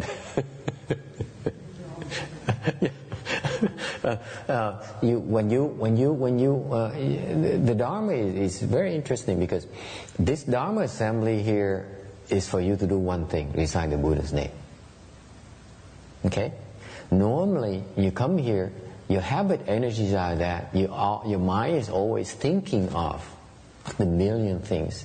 You worry about your children, your family, money, okay, your car, your dog, your pets, okay, all those things. That's why you worry all day long, okay. And so when you come here, you have the habit energy of still worrying about these things. So the Dharma is such that it says, temporarily for during while you're here, you learn to drop everything else temporarily, suspend everything else temporarily, and only concentrate on one thing, the Buddha's name. And you can't. No one can. Okay? You're still thinking about these things. Okay? So the Dharma enables you to spot what you're preoccupied with. And the bigger Dharma tells you that you recognize those things are so-called evil thoughts because they are evil, because they're not welcome at this point in time. So you learn, you develop the tool to recognize that it's not desirable, and then you learn to develop the ability to extinguish those things and stop them, to put them out. So this skill is very important. Okay? It's called control. Does it make sense? This is the only time you have this kind of drill. Because normally you follow your false thinking. Right? It's normal. 老师就说，像我们来这边念佛，像这种佛七的法会呢，就是帮助你训练你，就是说，当你来这边念佛的时候，你一边念，刚开始的时候，你会有很多这个 habit energy， 你会有很多杂念，对，那因为你会担心你的家人啊，你的宠物啊之类的，家里的事情，你平常想的事情，或者是钱财啊这样子。那当你在绕念的时候，你这些念头很自然而然就会起来，因为你没有，是非常自然的现象。那这个法会就是帮助，这个方法就是帮助你说，就是在讲说你要学习当这些念头起来的时候，你先需要认识是不应该的。你先要了解说这些杂念是不应该起来的，然后再来就是想办法能够消除它们。So you develop the ability to recognize the bad timing of these false thoughts, and then develop the ability to extinguish them.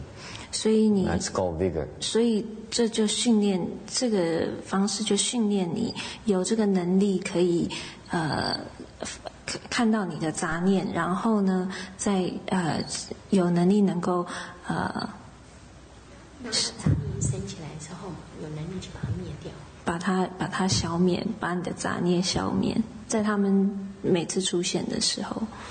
Thành phải nhớ cái pháp tinh tấn là sao? Tinh tấn là cái cơ hội này ấy, để cái vị thấy là mình tới mình làm một chuyện thôi mình làm không được, đúng không? Ngồi đó một cái là ui tôi phải đi vào tới bếp để lo giúp sư cô Hằng Lượng nấu cái này chứ không thôi cũng một mình. Cái đó là gọi là cái tạp niệm.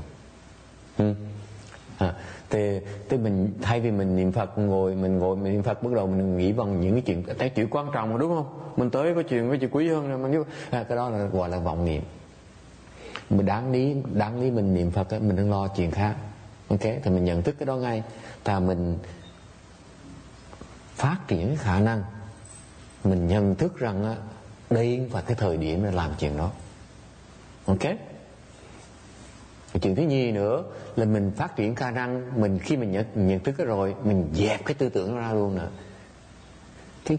Cái pháp nó cho quý vị cái cơ hội để phát triển khả năng để mà tự chủ lại cái vọng niệm của mình, biết đối phó với nó. Còn thường ngày mình có vọng niệm mình chạy theo nó thôi, tại nó có quan trọng đấy, có chuyện khác quan trọng hơn nữa đâu, đúng không? Tới đây có chuyện quan trọng hơn là gì? Hồng danh của Phật. Có gì quý hơn nữa? Có gì cao quý hơn cái là cái hồng danh của Phật. Mình làm cũng không được nữa, đúng không? Thành trong hoàn cảnh này á, mình mới có lý do để mình phát triển khả năng để mình có cái tự chủ được. Còn từ ngày mình không có. Ok? Yeah. Với thầy khi mà con nấu bếp hay con làm cái gì đó thì con có thể bình thường được. Dạ, con đi đứng đồng hồ con có thể bình thường. Nhưng điều niệm Phật vẫn chưa chuyên tâm. Cái niệm Phật này là mình niệm Phật mà hoàn toàn nó không còn gì nữa hết á, chỉ còn cái Phật thôi. Còn cái trình độ mà mình cái trình độ mà người thường đó, khi mình nói á, mình niệm Phật, mình nấu, mình đi bộ, mình nấu ăn, mình niệm Phật cũng được, mình đi chợ mình niệm Phật cũng được á, thì nói cho thành thật tôi trả lời cho nghe nha. Ok, nếu quý vị còn phàm phu á, đó chưa phải gọi là niệm Phật, cái đó gọi là tạp niệm. Cái người thánh nhân như những ngài tiến hóa, ngài có thể vừa làm việc niệm Phật được, ta có khả năng đó. Ok, ta vẫn chuyên tâm được. Còn mình chưa tới trình độ đó. Thành ra trước khi một quý vị thành thánh nhân á, ok, tôi không biết quý vị thánh nhân tôi không biết được, mà để nói cho rộng thôi. Nếu mà chưa thánh nhân á, ok, phải tập chuyên tâm cái đã, không được làm hai chuyện. Cực chật đã, chả như cái bà, và có cái bà mà buổi sáng bà tới tụng công phu khuya một cái, bà làm xong bà về, nói tôi về để tôi nấu cơm cho con tôi nó ăn. Ok, phải làm thì lúc đó vừa làm niệm Phật thì tôi đồng ý chuyện đó. Để những cái lúc này á, những cái pháp á, phải cho mình cái cơ hội để nó rèn luyện mình làm một chuyện thôi. Đó là cái mục tiêu của cái pháp, của cái khóa tu luyện này là vậy đó. Tập cái việc để chuyên tâm thôi, mà làm không được, nó rất là khó. Nay những người thánh nhân nữa làm cũng không phải lúc nào làm cũng được đâu. Mình phàm phu làm sao mà hy vọng làm nổi. Okay. She has a question. She says, I assure you that I believe in the Buddha's name. When I go to the kitchen and cook, I recite the Buddha's name. I said, can I be blunt with you? It would not be the first time. Okay.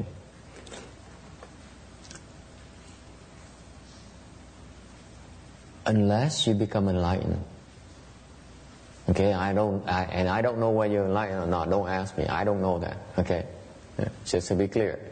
But until you become enlightened, okay, is no way for you to be able to recite the Buddha's name and do something else at the same time and be single-minded.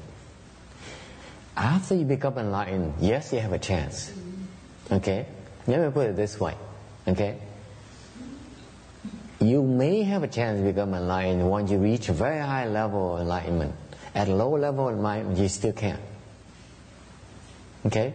Is that difficult? It's not that easy. So I don't buy into people's point that I can go to the supermarket and I'm doing chant, or I'm also a supermarket, I'm reciting Buddha's name. It's all one and the same. I said, forget it. You're not enlightened yet. Okay? You learn to be single-minded first, because when you learn to be single-minded, that gives you a chance to become enlightened. Then you may have a chance to do it. But until that happens, forget it. You learn to be single-minded first. Okay? 他的问题是说，他说我相信念佛，所以我在厨房工作的时候，我也是一心一意的在念佛。那法师就说，我老实告诉你，除非等你觉悟了，不然你是不可能一心一意的念佛，然后又可以做别的事情。他说这是不可能的事情。That's right. 开悟，然后 Even after you become enlightened, you still can't do it. 就算你开悟了，你也没办法做到。Only the enlightened beings, the very high level enlightened beings, are able to do that. Lower level enlightened beings can't do it. Can't even do it. It's not that easy. Lower level, high level. Yes, Roberta, you can. 他说只有高层次的开悟到比较高的阶段的人才可以做。大菩萨的才可以。大菩萨才可以做得到。Lower level 菩萨是 cannot。小菩萨吗？ You can't. 没有办法。Yeah. 然后我不知道Doesn't matter. Yes. How do you do that? Just reciting Buddha's name until you become enlightened? Yeah, if you recite the Buddha's name, will bring you to enlightenment. Okay.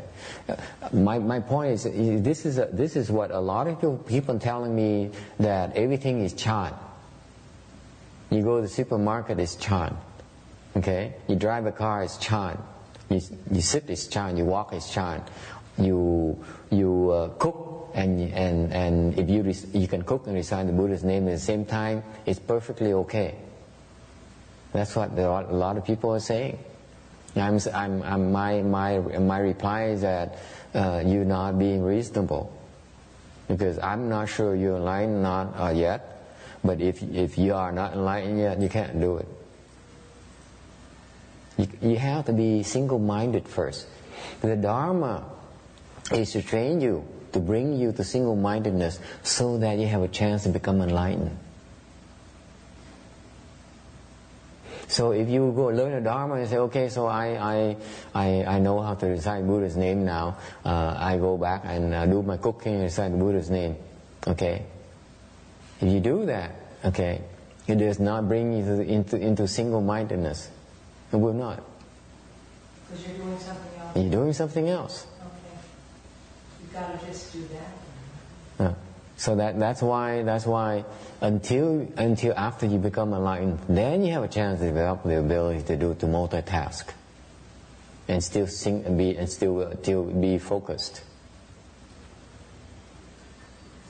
All right.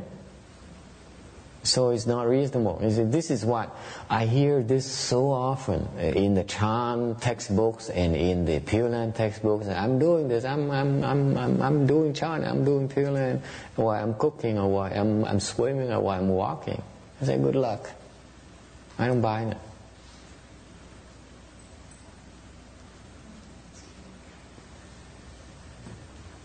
All right. Any other questions?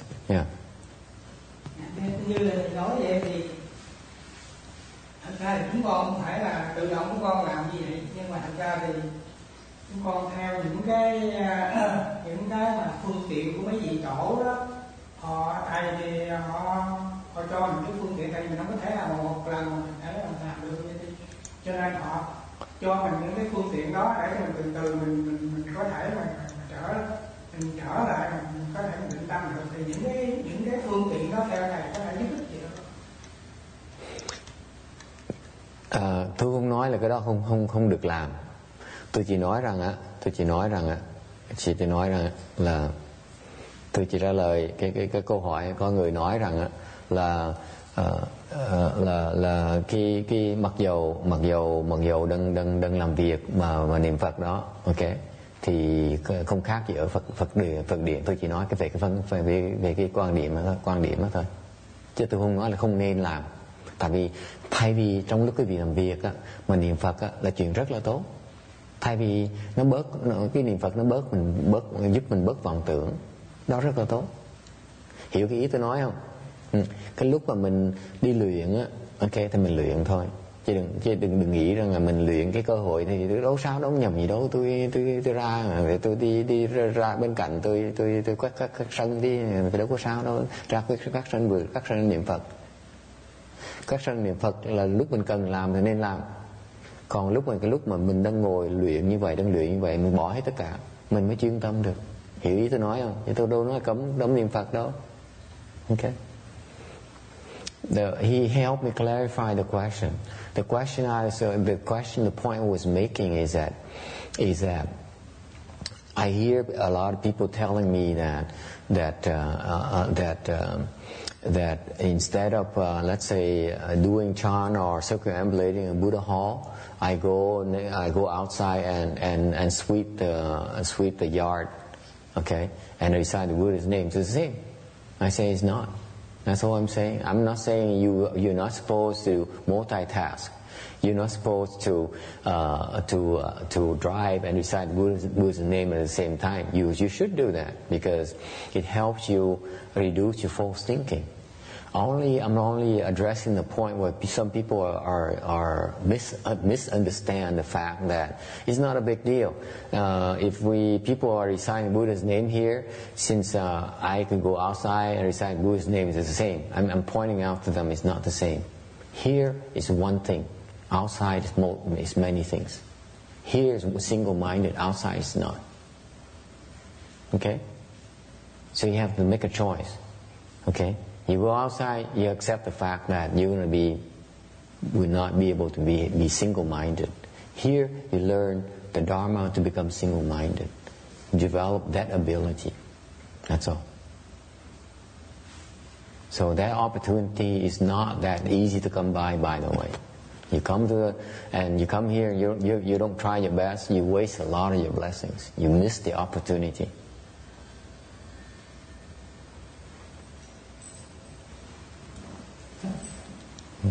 他问的问题就是说，他是说他听人家讲说，你来这边念佛，跟你去外面就是打扫庭院的时候，同时也念佛的时候是一样，没有分别的。法师说他是有分别的，是不一样的。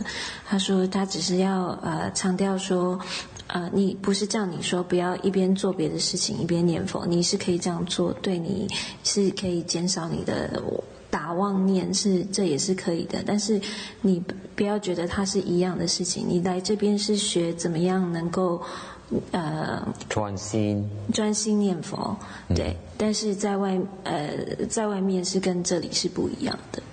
所以法师说，你们可以来这边念佛期，是很多福报的。如果你不尽全力的话，你是在浪费你的福报。Okay, yes, Roberta. Another question is, with the young people today and older getting into all the multitasking is another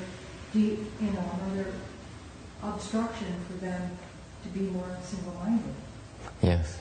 Right? Yes. They no obstruction, but they drain themselves a lot quicker. And they have no way of recovering. I know the feeling because I used to be that way myself. Because you have so much pressure, you have so many important things to do that don't have enough time during the day to do that, and you pursue them, and at the end of the day you're so drained that you have nothing left.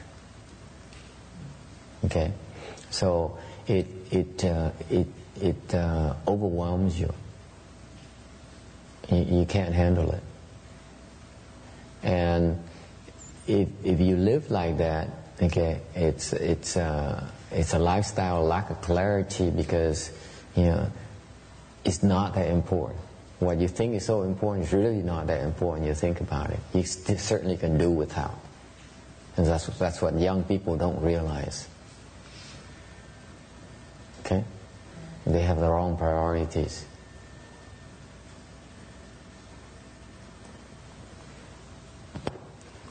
他的问题是说，现在年轻人呢，很喜欢就是一心多用，做很多事情，然后老师就说，对啊，他说这样子就是很消耗你的这个你的能量，所以你很快就然后没有办法补回来这样子。那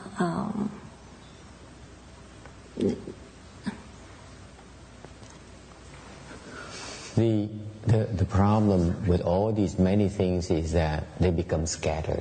They cannot concentrate. 所以他们的那个 They cannot sustain the concentration. 他们就没有办法专心，他们就精神就不集中，就比较散乱这样子。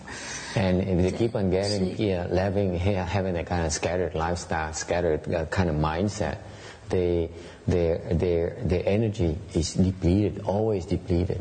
所以他们的就是他们的这个精力很容易就消耗完了，所以他们有这样的生活方式，就是很耗他们的精力这样子。Cái câu hỏi là thời buổi hiện đại này á, là người ta thích làm nhiều chuyện lắm. Mấy người trẻ đó làm vừa iPhone, rồi vừa điện não, rồi vừa nói chuyện điện thoại, rồi quay TV, rồi nghe nhạc cùng một lúc với nhau hết, không đủ thì giờ rồi. Ok, thì ra sao? Tôi nói cái đời sống hiện đại này như vậy, nó càng ngày nó càng bị hoại. Tại sao? Tại vì thứ nhất á, họ làm như vậy là họ không cách nào có thể chuyên tâm được.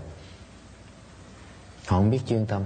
Tại khi mà cần chuyên tâm họ không biết làm sao làm hết á. Là chuyện thứ nhất. Chuyện thứ gì nữa là nếu như cái tâm để tâm thần nó tán loạn như vậy á, thì cái sinh khí của mình á, nó bị tản mát luôn. Thành ngày cuối cùng mình về lại nhà thì cái thân mình như là cái xác chết vậy, không còn gì nữa hết. Không còn gì cho con cái mình, không còn gì cho gia đình mình nữa. Không biết giữ. Họ không hiểu rằng là những cái mà họ đam mê theo đuổi đó thiệt sự nó đâu có quan trọng như vậy đâu. Thành nó thiếu sáng suốt. Sống như vậy nghèo nàn, khổ lắm. Thấy khổ không à? Suốt ngày lo âu không à? Dạ, sao? Giống hồi nãy mình 6 giờ mình niệm Phật, niệm nghe nó rất là, rồi cái qua tới 7 giờ cái mình nghe pháp thôi, quên cái tiếng niệm Phật. Quên rồi. Quên. Vì nói lại nhớ cái mong không niệm lại nữa, nghe đây cũng quên rồi. Nó chạy như vậy. Dạ. Thì mình được chú tâm vào chừng đó thôi.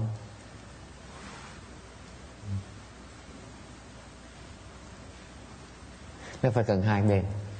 Phải biết niệm, xong rồi biết hồi nãy mình nói pháp tinh tấn đó, mình biết nhận thức đó. Nhiều khi mình phải hiểu cái pháp để mình đối phó với những cái trở ngại của mình. Còn nếu mình niệm không á, mình chuyên tâm được rồi á, ok.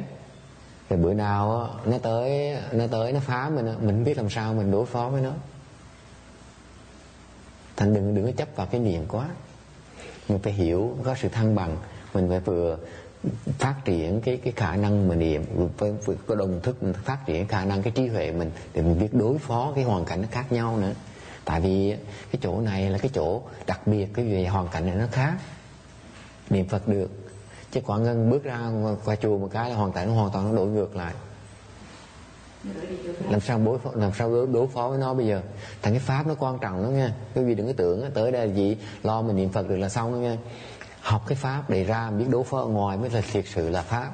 Còn ở đây cái pháp ở đây là cái pháp của chùa thôi. Đối với cái vị này họ cái thực dụng nó rất là ít, đúng không? Học cái pháp để mà giúp cái vị sống mỗi ngày á 24/24 mới gọi là cái pháp. Chứ còn học cái pháp mà chỉ để mà chỉ tới chùa mà xài thôi thì cái pháp nó hẹp quá, đúng không? She says a very good point. She says, I don't come in the afternoon, but I come 6 o'clock. I recite Buddha's name for 10 minutes. I like it. 他的问题是说，他说我下午没有来，但是我6点6 p.m. Yeah, she came to our evening ceremony. 他来下午6点来，然后他说他念佛以后他很喜欢，感觉很好。哦，他念了10分钟以后。She kept on going. She said, "Wow, this is good. I can concentrate on Buddha's name." 10分钟以后就觉得感觉非常好，这样。I spend the entire day. I can't concentrate on Buddha's name. She comes 10 minutes. I can concentrate. 法師說他開玩笑說他念了一整天都沒辦法專心，他來10分鐘就可以專心。Bởi đời mất công lắm. Tôi ngày này tôi niệm Phật cả ngày, không có chuyên tâm. Người tới đây 6 giờ tới đây niệm Phật, 6 giờ 50 tới 7 giờ niệm Phật có 10 phút thôi, chuyên tâm ngay lập tức. Mình cả ngày mình niệm chưa được chuyên tâm được nữa. Thành ra đời nó bất công như sao? Để mình không cần nói chuyện bất công, ok? Mình chỉ nói chuyện. So I'm not talking about life being unfair. The fact that we work so hard the entire day. I've been working so hard the entire. I can't concentrate. I can't be single-minded. And she comes here 10 minutes. She becomes single-minded. But the point is this. I said, and then she said. Next she says. And then you start speaking Dharma between 7 to 9 o'clock. And now my mind is scattered again. 然后他说接下来你7点到9点就开始说法，然后我现在又开始不能集中注意力，心又散乱。So it's my fault now. 所以是我的问题了。是我的错，对，都是我，这是我的错。So I explained to her. I nicely explained to her. I said, "Don't think like that. It hurts my feelings." 对，不要这样讲，这样会伤害我，伤了我的心。I explained to her that when you go to the temple and you become single-minded, that's a good thing, okay? But you also need to listen to the Dharma at the same time as well. Why is it important? Because the Dharma talks, these sutras, these explanations, teach you how to recite the Buddha's name away from the temple. Because the temple environment is different. It's a special environment. What's the real thing about the Dharma is that you need to learn the Dharma that you can use outside the temple. That's when the Dharma becomes useful. The Dharma becomes real. 法师说你来道场念佛很重要，很好，然后听法也很重要，因为听经说法可以教你怎么样出去的时候怎么样念佛。Explain that the Dharma to be useful has to be applicable away from the temple. You see, if you can only recite the Buddha's name at the temple only, then that Dharma is no good. 所以这个法门是你学到的法门是可以让你出去道场的时候也可以用的。如果那个法门是只能在道场用的话，就比较不实际。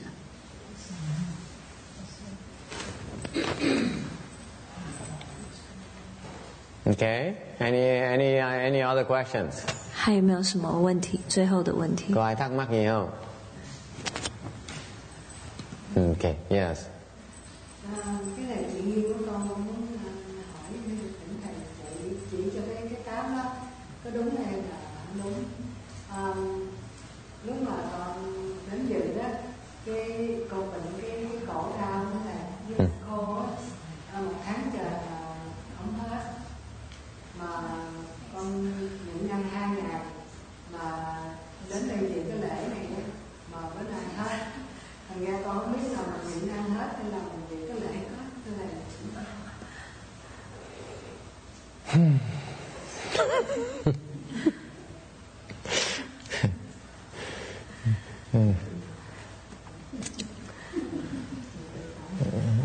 nghe nói nghe câu hỏi mà tôi nức nở, tôi không biết trả lời sao nữa.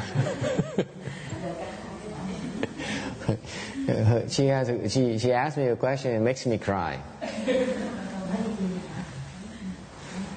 She says, I've been having my throat's been dry for a month now, and nothing seems to help. No medication, nothing seems to help at all. So I came to the temple now to participate in the PHωρίI for 2 days now. And the last 2 days I didn't eat at all, and all of a sudden now my throat is normal, back to normal again. So the question is it because that I did not eat for 2 days, or is it because I recited Buddha's name for 2 days? 法师说他问了一个让法师很想哭的问题，就是他说我的喉咙很干，大概已经1个月了，然后不管吃什么药都没有用。他说他来道场念佛念了2天，他2天也没有吃饭，所以他问法师说是因为他没有吃饭呢，还是因为他念佛？然后后来喉咙就好了，那个干的问题就没有了。So the question is it because she did not eat? 对，所以问题是他是因为他没有吃呢，还是因为他念佛？ Is there a sign behind me that says doctor or something here, or? 法師說我後面是有招牌說我是什麼什麼醫生嗎？ Sau lưng tôi có cái bảng đề là bác sĩ là gì, sao mà hỏi mấy cái chuyện? Yeah.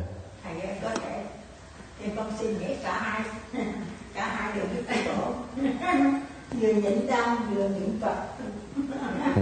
Theo Võ Gan trả lời tại vì cổ pháp tăng mạnh quá. Nhờ cái pháp tăng mạnh. Có đau buồn không?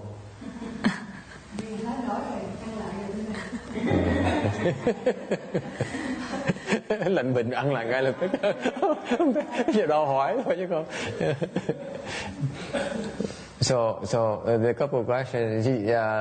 Jin Chiang says it's because of both of abstaining from food and as well reciting the Buddha's name.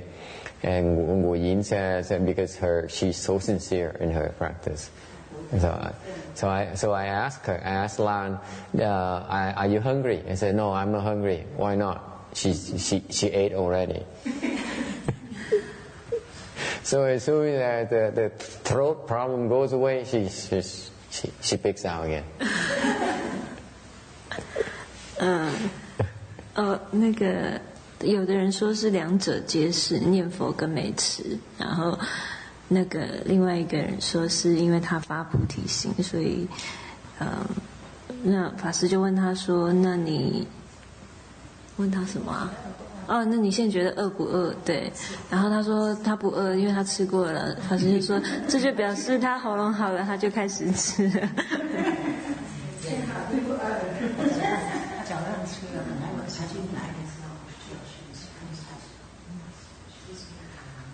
Okay, we stop here tonight. We do the transference here. Because poor Danny has been reminding me you should do the transfer. No question. No more.